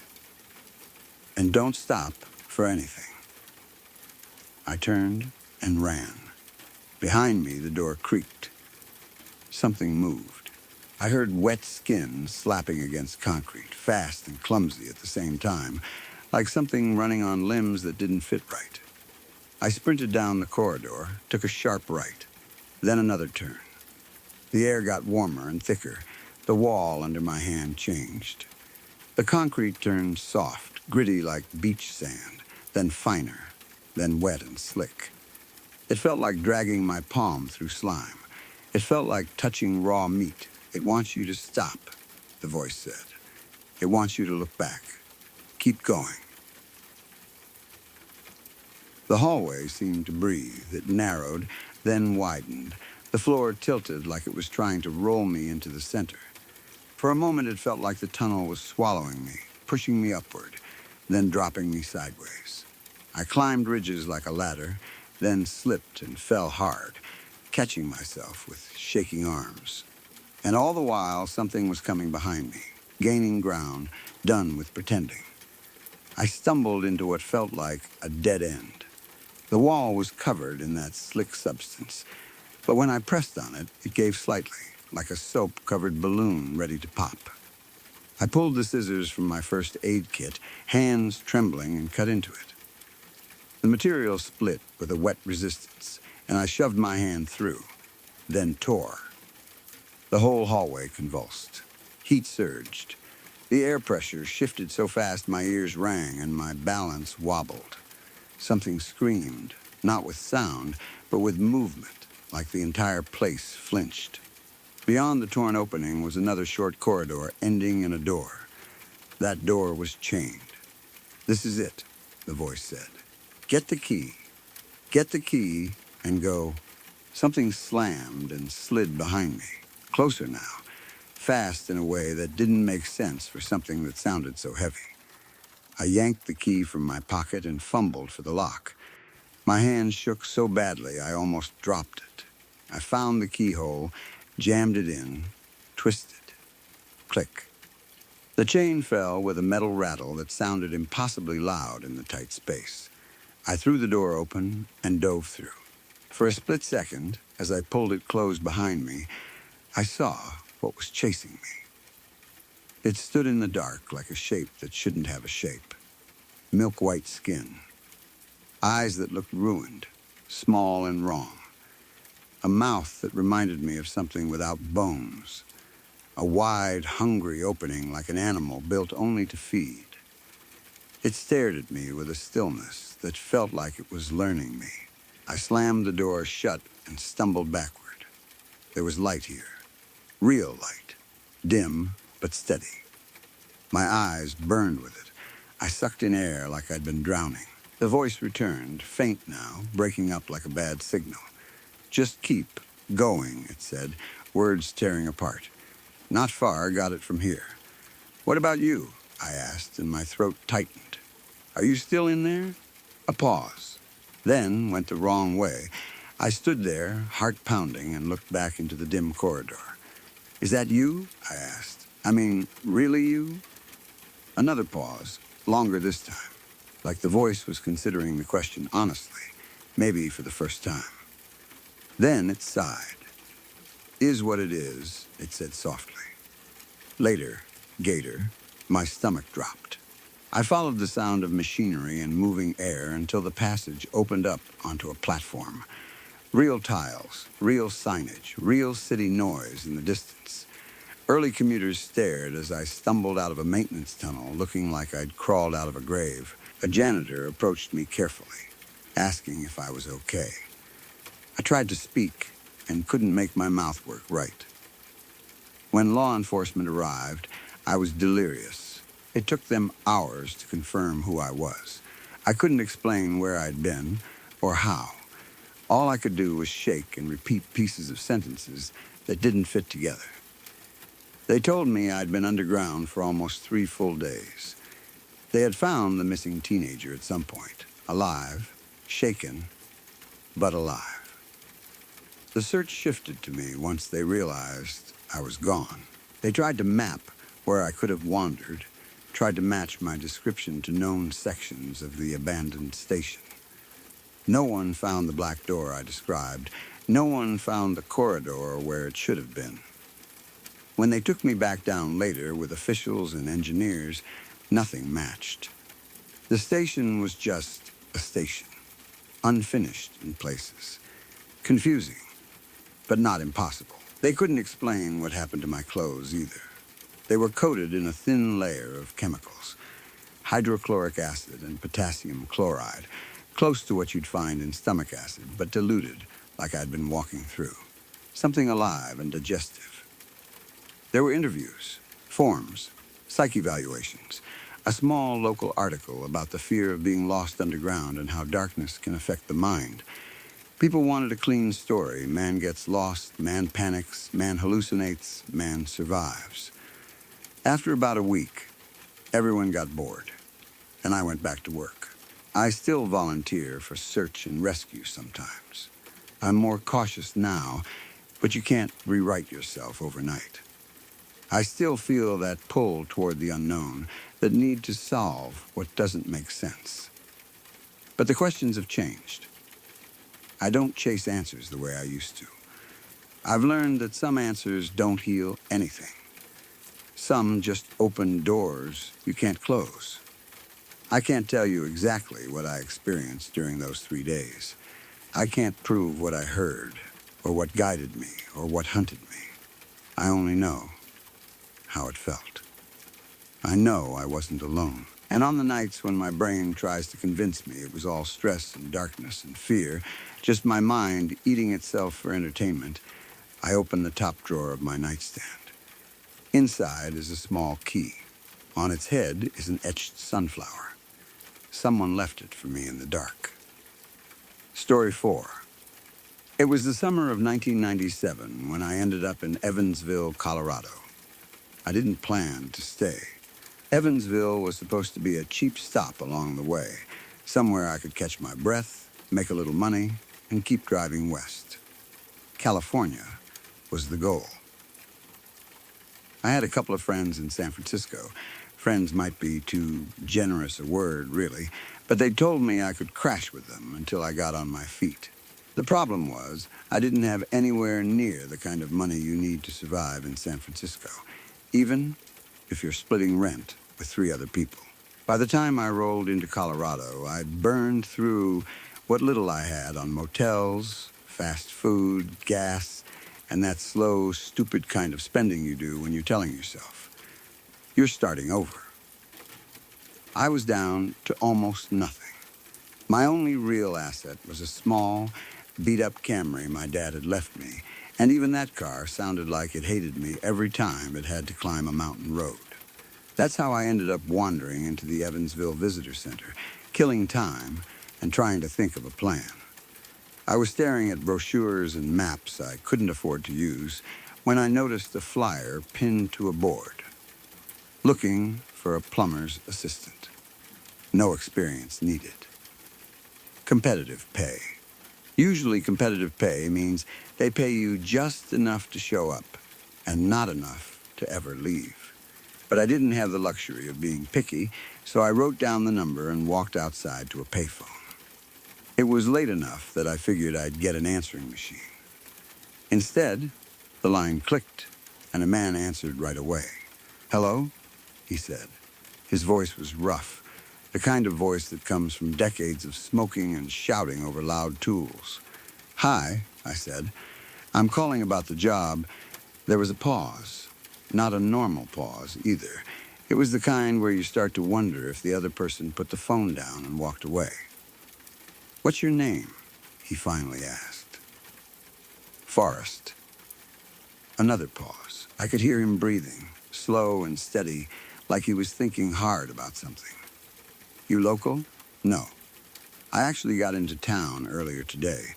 Silence again, and then I rushed to fill it, suddenly nervous. "I don't have much plumbing experience," I admitted. "But I'm a hard worker. I learned fast. You know how to hold a wrench? I'm good with tools, I said. I used to help in my dad's wood shop. That was mostly true. I'd held boards steady. I'd swept sawdust. I'd handed him clamps and nails. My dad never wanted me touching the dangerous stuff. He used to joke that he couldn't afford to pay a doctor to sew my finger back on if I cut it off. Back then, it felt like a dad being overprotective. Looking back, I wonder if he was scared of more than just an accident. Good enough, the man said. Name's Tony. Come by tomorrow. East side of town. Small warehouse. We'll talk. We agreed on a time. I hung up and stood there with the receiver still warm against my ear, feeling like I'd just stepped onto a path I didn't recognize. The next day, I drove out to the warehouse. My Camry complained the whole way, whining and rattling as it climbed and dipped through the hills. When I pulled into the lot, I saw a big man standing outside, smoking like he had nowhere else to be. He was tall, at least 6'3", and heavy in the middle, with thick glasses that made his eyes look slightly too big. He waved me in like he already knew I'd show up. Inside, the warehouse was packed with supplies. PVC pipes stacked along one wall. Shelves full of tools, cleaning chemicals, fittings, tape, gloves, and random wood panels.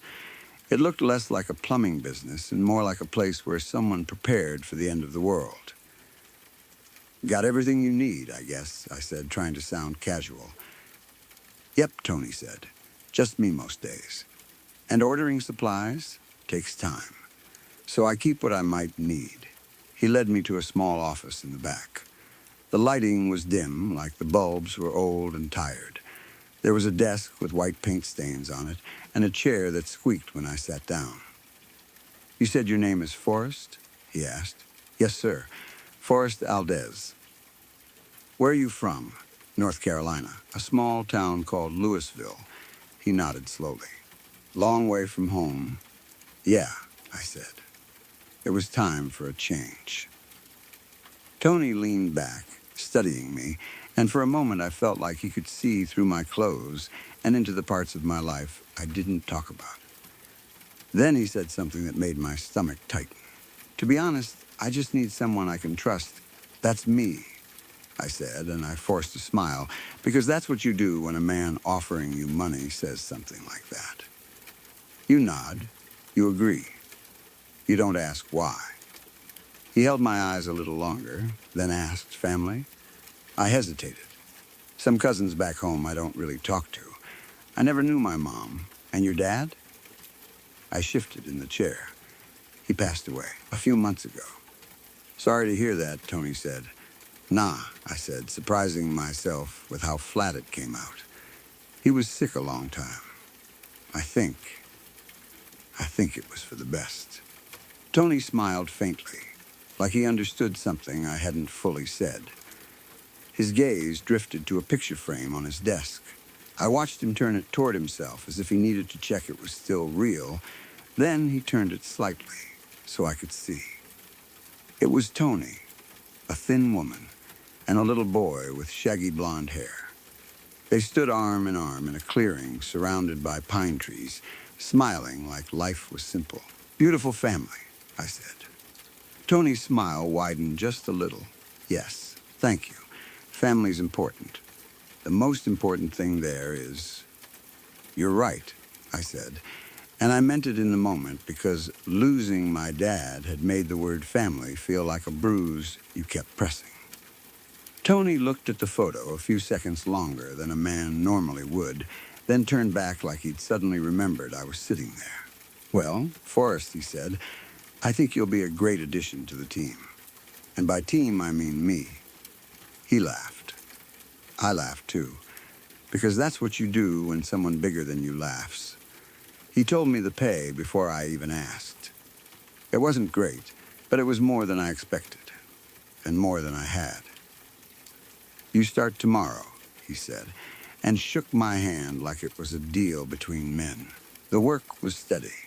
The days were long, mostly simple jobs, unclogging drains, replacing sections of pipe, installing fittings. Tony did the tricky parts. My job was carrying, holding, cutting, handing him tools, learning as I went. He didn't make me feel stupid when I messed up, which was new for me. Most bosses I'd had before acted like you were an idiot the second you didn't magically know something. For a while, I started to relax. I started to think Evansville might be a lucky break. Then one afternoon, we were working under a house, in a crawl space. I hated crawl spaces. I always had. Even as a kid, tight, dark places made my chest lock up. When I stayed at that cheap motel in town, with its low ceiling and stale air, it messed with my sleep more than I wanted to admit. My dad used to say my fear came from something that happened when I was younger, but he never told me what. Sometimes I'd wake from a dream of being trapped somewhere dark while someone yelled from the other side, like they were trying to reach me but couldn't. The crawl space smelled like dirt and damp wood. It was cramped, dusty, and full of spider webs that stuck to your face and hair the second you moved. Thin lines of daylight cut through cracks in the boards like weak little promises. Tony stayed outside near the main line while I crawled deeper under the house, looking for leaks. At first I told myself it was fine. Just breathe. Just keep moving. But the deeper I went, the more the dark pressed in, and the more the webs wrapped around my cheeks and eyelids, the faster my heart started to slam. I tried to insult myself into calm. Stop being a pussy. Stop it. You're fine. Then I felt a breeze. I still don't know how there was a breeze down there. The space was sealed tight, more or less, but the air shifted, and with it came a sound, a voice, soft at first, like my brain was making it up. Then, clearer. Forrest. It wasn't Tony. It wasn't some random noise. It was a voice I recognized so deeply my whole body reacted before my mind caught up. Forrest, help. My eyes squeezed shut. No, I whispered. No, no. The thin slashes of daylight seemed to dim like the cracks were closing. Stop, I told myself. Stop. Forrest, you have to. Panic hit hard. I started crawling faster, scraping my elbows and knees. Stop, I yelled, and it came out loud enough that it didn't even sound like me. I shoved toward the nearest light, desperate for open air like it was oxygen after drowning. Stop. Stop. Stop. I burst out from under the house and rolled into the daylight, shaking so badly I couldn't stand. Tears were already running down my face, hot and humiliating. I curled into a ball in the grass like a child. My heart was pounding so hard it felt like it might break ribs. A hand touched my back, and I flinched, then looked up. The woods around the house were still, quiet, normal. Tony stood over me with something like sympathy in his expression. Come on, he said gently. Let's grab a beer. There was only one bar in town that I ever noticed. The Watering Hole. From outside, it looked like a rundown gas station that gave up and decided to serve alcohol instead. The inside smelled like old wood, spilled beer, and cigarette smoke soaked into everything. Tony went to the bar to order. I sat at a table in the back, trying to breathe normally. A man a few tables over lifted his head and stared at me. Not a casual look. A long, measuring stare. Then he glanced at Tony and looked away like he didn't want to be seen looking. Tony returned with 2 beers, set one in front of me, and took a huge drink from his. Good work today, he said, like nothing unusual had happened. Thanks, I said, forcing a laugh. Guess you didn't expect to hire such a pussy. Tony sighed. Nothing wrong with getting scared, son. Fear's there for a reason. Keeps you alive. I nodded, but I was thinking fear was supposed to keep you from getting eaten by a mountain lion, not make you fall apart because the light changed under a house.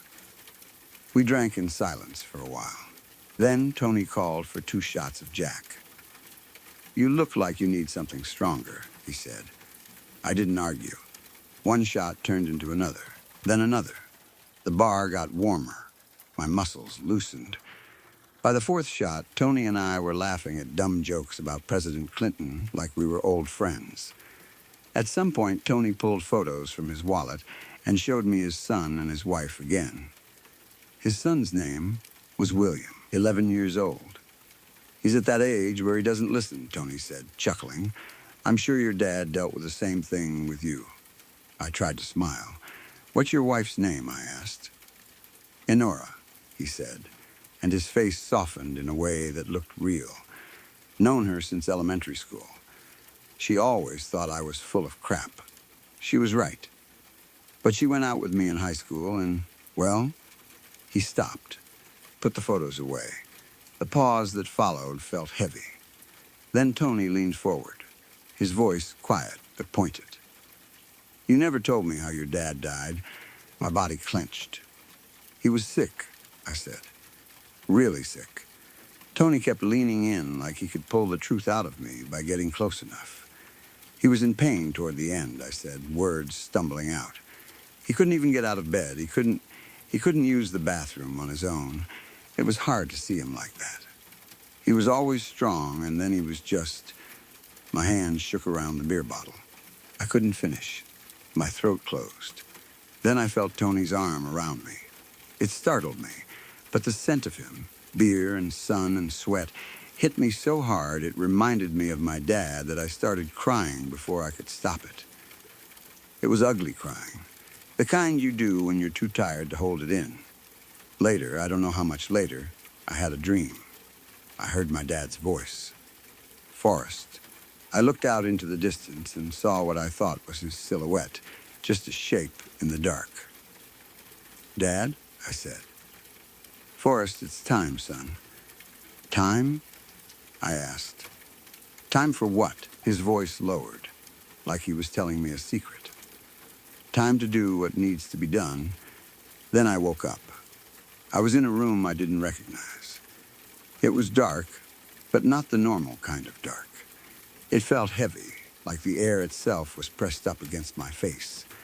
Somewhere outside, muffled birds chirped, like morning was happening in another world. My head hurt. My mouth tasted like sour metal and whiskey. I tried to sit up, and something rattled. Cold metal bit my ankle.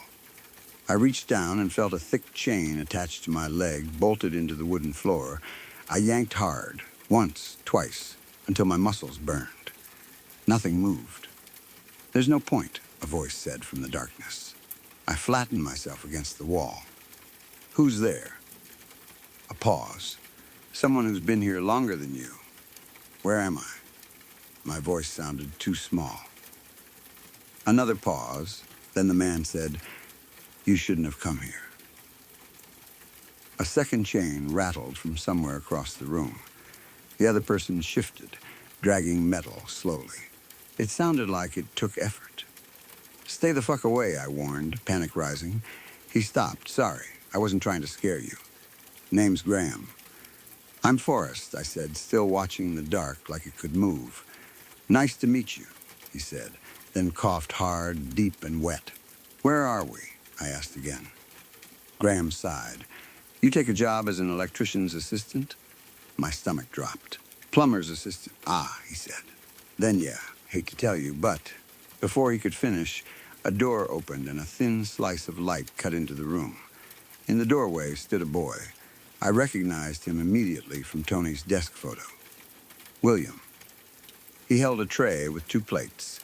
Chicken, corn on the cob, green beans. Real food like dinner. "Kid," I said, voice cracking. "You gotta help us." William stared at me without expression. Then he put 1 plate in front of me. He turned and walked toward Graham, and as the light hit Graham, I saw him clearly for the first time. He was mostly naked except for underwear. His skin looked sickly pale. His eyes were bloodshot. And across his body were black circles, perfect, round marks, about the size of quarters. At first, I thought they were bruises or some disease. Then, William left and shut the door, and we were back in darkness. I couldn't breathe right. I couldn't make my brain accept what was happening. Tony, the patient guy who drank with me and told jokes, had chained me to a floor. Graham started talking in a tired voice. He said he'd moved to Evansville from a few states away after getting out of jail. Back home, nobody would hire him, nobody trusted him. He'd come to a place where no one knew his name. I was an idiot, Graham said. I told Tony too much. I thought he was just listening, being friendly. But it made him realize something. Graham swallowed. No one was going to come looking for me. I felt the truth of that land in my gut. I'd told Tony the same kind of thing. No real family. No one back home. Just some vague plan out west, and people who might not even remember saying I could stay with them. Graham asked quietly, "You got anyone looking for you?" "No," I admitted. My stomach growled, but I couldn't touch the food. I didn't trust it. "What are those spots on your body?" I asked him, thinking if I understood that, I'd understand the rest. Graham went still. "It's better you don't know," he said. "Not yet." Before I could push, the door opened again and light burned into my eyes. I saw legs at first. Then Tony's big shape stepped into the room. "Will," Tony snapped, sounding annoyed, "I told you don't need to leave the light off unless your mother's in here." My vision adjusted, and I finally saw the circles on Graham clearly. They weren't spots. They were holes. Perfect circles carved into his flesh, deep enough to look like someone used a tool to scoop him out. Some were fresh and wet pink. Others were scabbed dark red. I made a sound, half gasp, half sob. Tony noticed my stare and smiled like he'd just shown me a magic trick. "Looks like Swiss cheese, don't he?" I screamed and pushed myself back as far as I could, kicking at the floor like I could somehow kick through it. Tony looked pleased. He walked over to Graham and grabbed his face, turning his head side to side, inspecting him like meat. "Not much room left, is there?" he said, loud and cheerful. He looked at me. "I'm sorry, Forrest. I am. But you've got time before she gets started on you. There's still space on him." "What the fuck are you talking about?" I yelled. Tony glanced at my plate. "You need to eat." "No." I kicked the plate away. Food flew and hit the floor. Tony sighed like I was being difficult at a family dinner.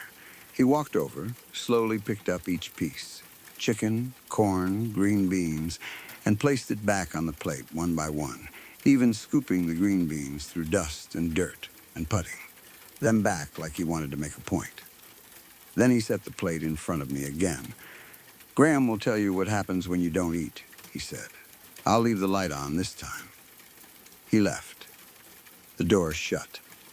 The room stayed lit, and somehow that made it worse, because now I could see the reality of what I was trapped with. Graham told me what happens when you don't eat. He said he refused at first, too.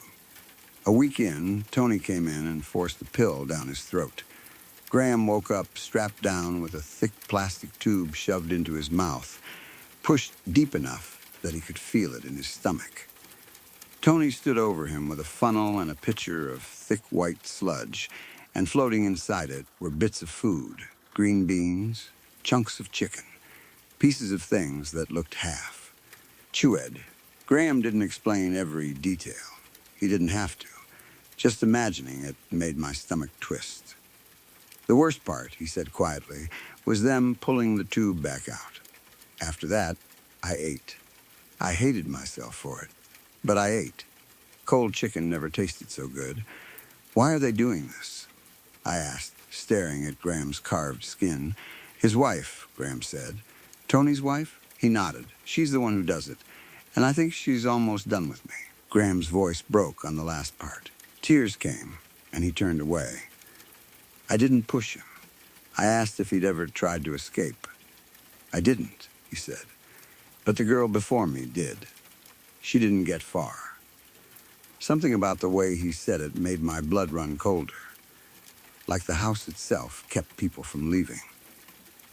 That night, after the lights went out, Graham started screaming. I didn't know what was happening at first. Then I heard something in the hall, scraping, slow and wet, like claws or hard nails dragging across wood. It moved toward our door with a steady patience that felt cruel. There was also a sound underneath it, a moan, thick with mucus, like someone struggling to breathe through a throat full of fluid. It wasn't a normal sick person sound. It was too wrong, too animal. Graham sobbed like a child. The scraping got closer. The door creaked open. I pressed myself into a tight ball, hugging my knees, trying to become small enough to disappear. The scraping came into the room and moved toward Graham. He whimpered, the kind of helpless sound you make when you know pain is coming and you can't stop it. Then came the wet sounds, squelching, sloppy, like flesh being pulled away from something. A popping sound. Then Graham screamed so sharply it felt like it went through my teeth. It went on for minutes. I couldn't see anything. I could only listen and imagine, and every imagination was worse than the last. Eventually, the sound stopped. The scraping moved away, back down the hall, fading until it was gone. Graham, I whispered. What was that? He spoke through shaking breath. It was her, he said. Tony's wife. When the lights came back on, Graham was rocking back and forth, and there was a fresh hole under his left eye. Later, Tony came in with gauze and peroxide and bandages, like a man taking care of a pet. Graham flinched and groaned as Tony cleaned him. I shouted, "What the fuck are you doing?" Tony didn't even look offended. Cleaning his wound. What's it look like? You're insane, I said. You and your whole family. Tony looked at me like I was the one being rude. Didn't know you had such a mouth. What is she doing with the skin? I yelled, making, I don't know, skin coins? Tony laughed. Skin coins? Jesus. You've got imagination, Forrest. Then what? I demanded. Tony finished with Graham and stood, stretching his back. Then he walked toward me and knelt so his face was level with mine. His eyes behind the glasses looked calm, even kind, which made me hate him more. Graham's keeping my wife alive, he said. She got sick a few years back, wasting away in front of me and my son. Doctor said there was nothing they could do. His voice hardened, so we found a way. I stared at him, sickened. He placed a hand on my shoulder. I jerked away. I'm sorry you couldn't do the same for your father, he said softly. That sentence hit like a punch. In the hours that followed, Graham's breathing got worse. He lay flat, sweating, coughing. We talked in low voices. He said the girl who tried to escape told him we were in a house far from neighbors. He said there was an old truck outside, but she didn't know if it worked. Then Graham pointed at the wall. 3 holes in the wood arranged like a long triangle. You ever seen a crucifix? He asked. I knew what he meant without wanting to. I pictured a woman pinned there, alive for it, screaming until she couldn't. Graham lifted his shirt and showed me his back. More holes. Then near the center was a swollen yellow patch, about the size of my palm, bruised black around the edges. It's infected, he said. Tony doesn't know. If we get out, we can get you help, I said, even though part of me already knew that wasn't true. Graham looked at me like I was a child making promises. I'm not going anywhere, he said, and you shouldn't try. I felt tears coming. So I should just sit here and wait for them to do to me what they did to you? Graham didn't answer right away. He just watched me. And then, like I couldn't stop it anymore, I told him the truth about my dad. How sick he'd been, how much pain, how he begged, how I needed him and hated seeing him like that. How toward the end he couldn't stop vomiting, couldn't stop shaking, Couldn't stop begging for it to end. I admitted what I'd done, how I took his gun, how I put a pillow over his face, how I pulled the trigger. The confession didn't make me feel lighter. It made me feel exposed, like I'd peeled my skin off and offered it to the air. Graham listened without interrupting. When I finished, there was nothing left in me but shaking and quiet. Later, William came with food again, sliding the tray across the floor. I locked eyes with him, anger and fear mixing in my chest. He couldn't hold my gaze. His eyes dropped, and he bit his lip like he wanted to say something, but didn't know how. I forced myself to eat because I needed strength. When I finished, I stared down at the chicken bones and scraps and felt like they were pieces of something I couldn't see yet. That's when the idea came, sharp and sudden. That night, Graham died. A coughing fit started, like the others, and then it stopped too cleanly. When I looked over, his eyes were open, staring. William found the body and called for Tony. Tony dragged Graham out like dead weight, like garbage, and I understood what that meant. Next time the lights went out, there would be no Graham for her to feed on. She would come for me. So I waited.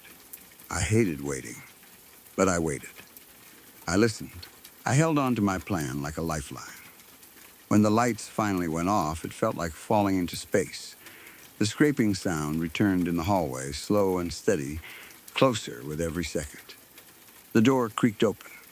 I pressed myself flat against the wall, trying not to breathe. The scraping stopped right in front of me. For a moment, there was nothing. No breath, no warmth, no shape I could sense. Then she struck. Something pierced my neck with a pressure that wasn't a knife. It was teeth, a mouth, a wet tongue. The bite was deep, and the pain arrived in a wave that made my vision flash white. Warm saliva ran down my skin, mixed with blood. I tried to shove her away. Her skin felt cold and dry, like old leather. She held on like a dog that won't release. That was when I used my last desperate move. Earlier, I'd kept a broken chicken bone in my pocket, the jagged kind that can cut if you push hard enough. I yanked it out and stabbed at where I thought her neck was. It went in. She wailed, and the sound was so high and sharp, I thought my ears might burst.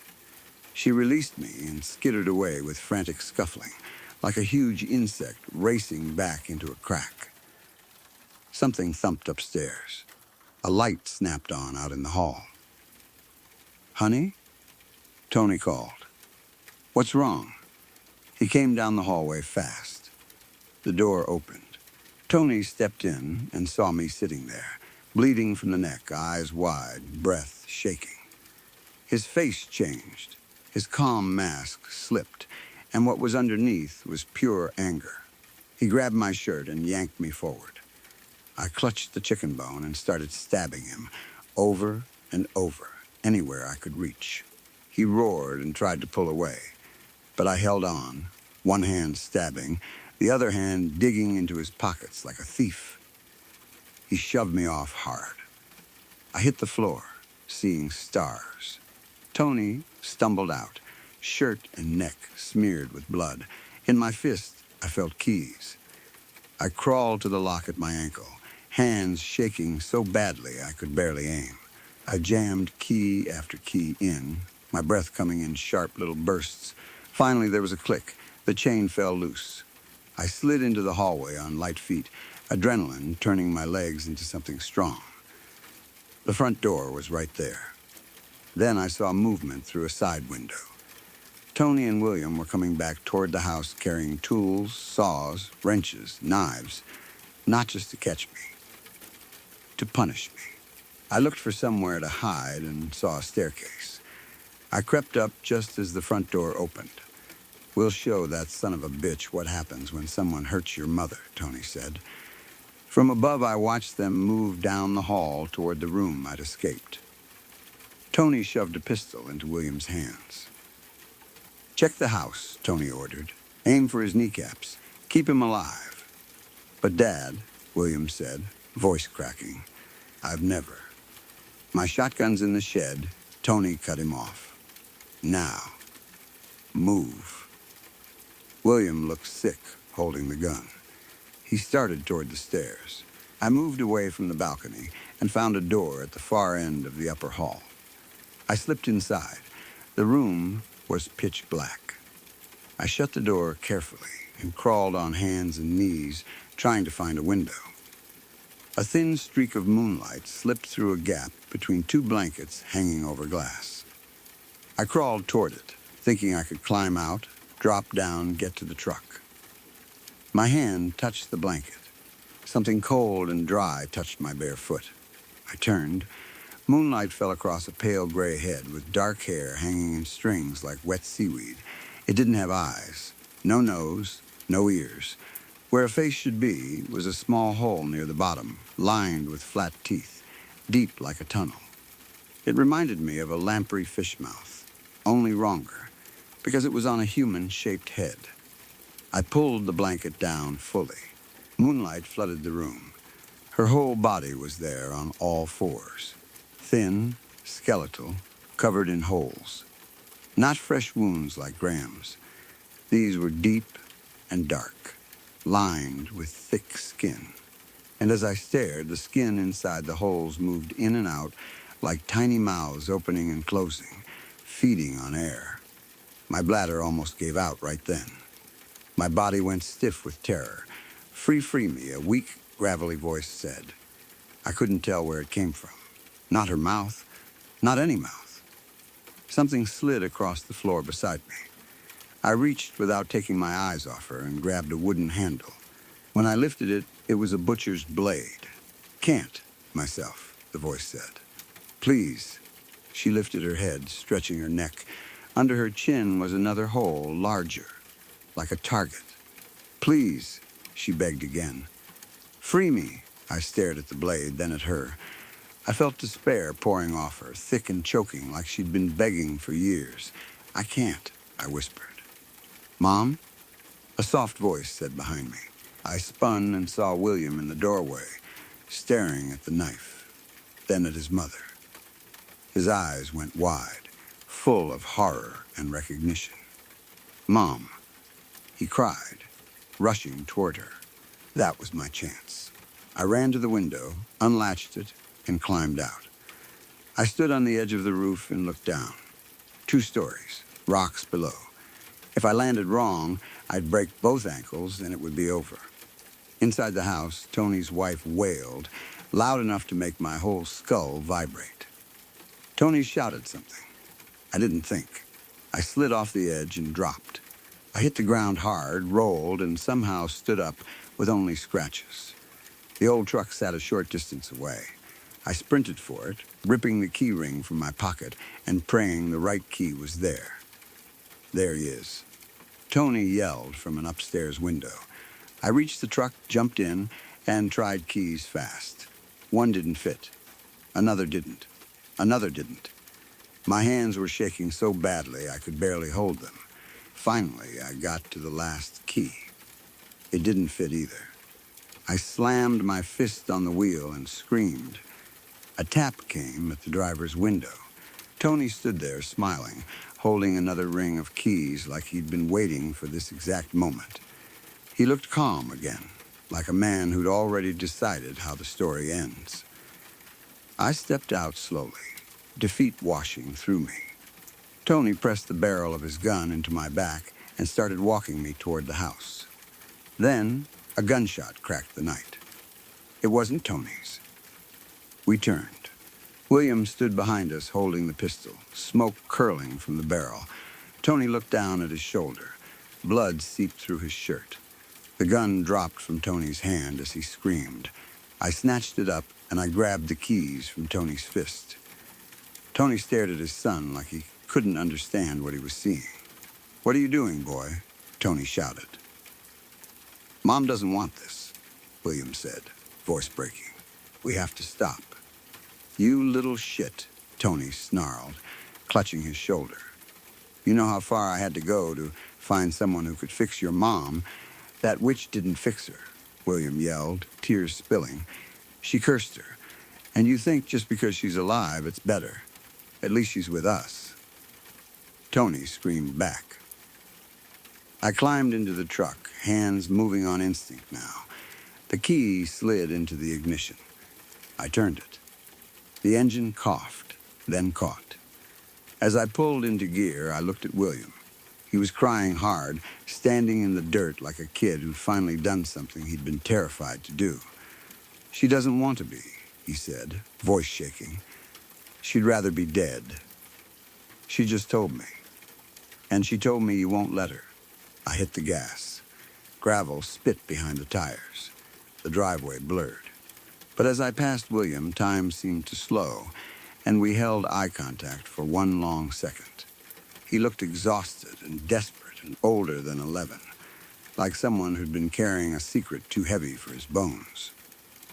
I drove until the house was gone, until the road turned into darkness and trees.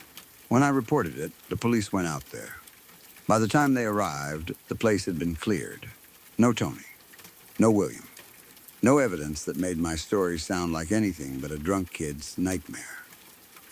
Years later, I found Tony's wife's obituary. She'd been dead for 3 years before he took me. The newspaper photo showed her smiling brightly. Tony on one side, William on the other. Like a normal family. Like the picture on Tony's desk. Like the lie he sold the world.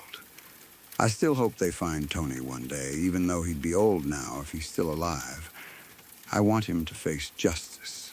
Yes. But there's another reason I don't say out loud very often. Sometimes I get this strong urge to talk to William again. I want to know if he got away. If he found a life that didn't revolve around fear and obedience and whatever was locked in that upstairs room.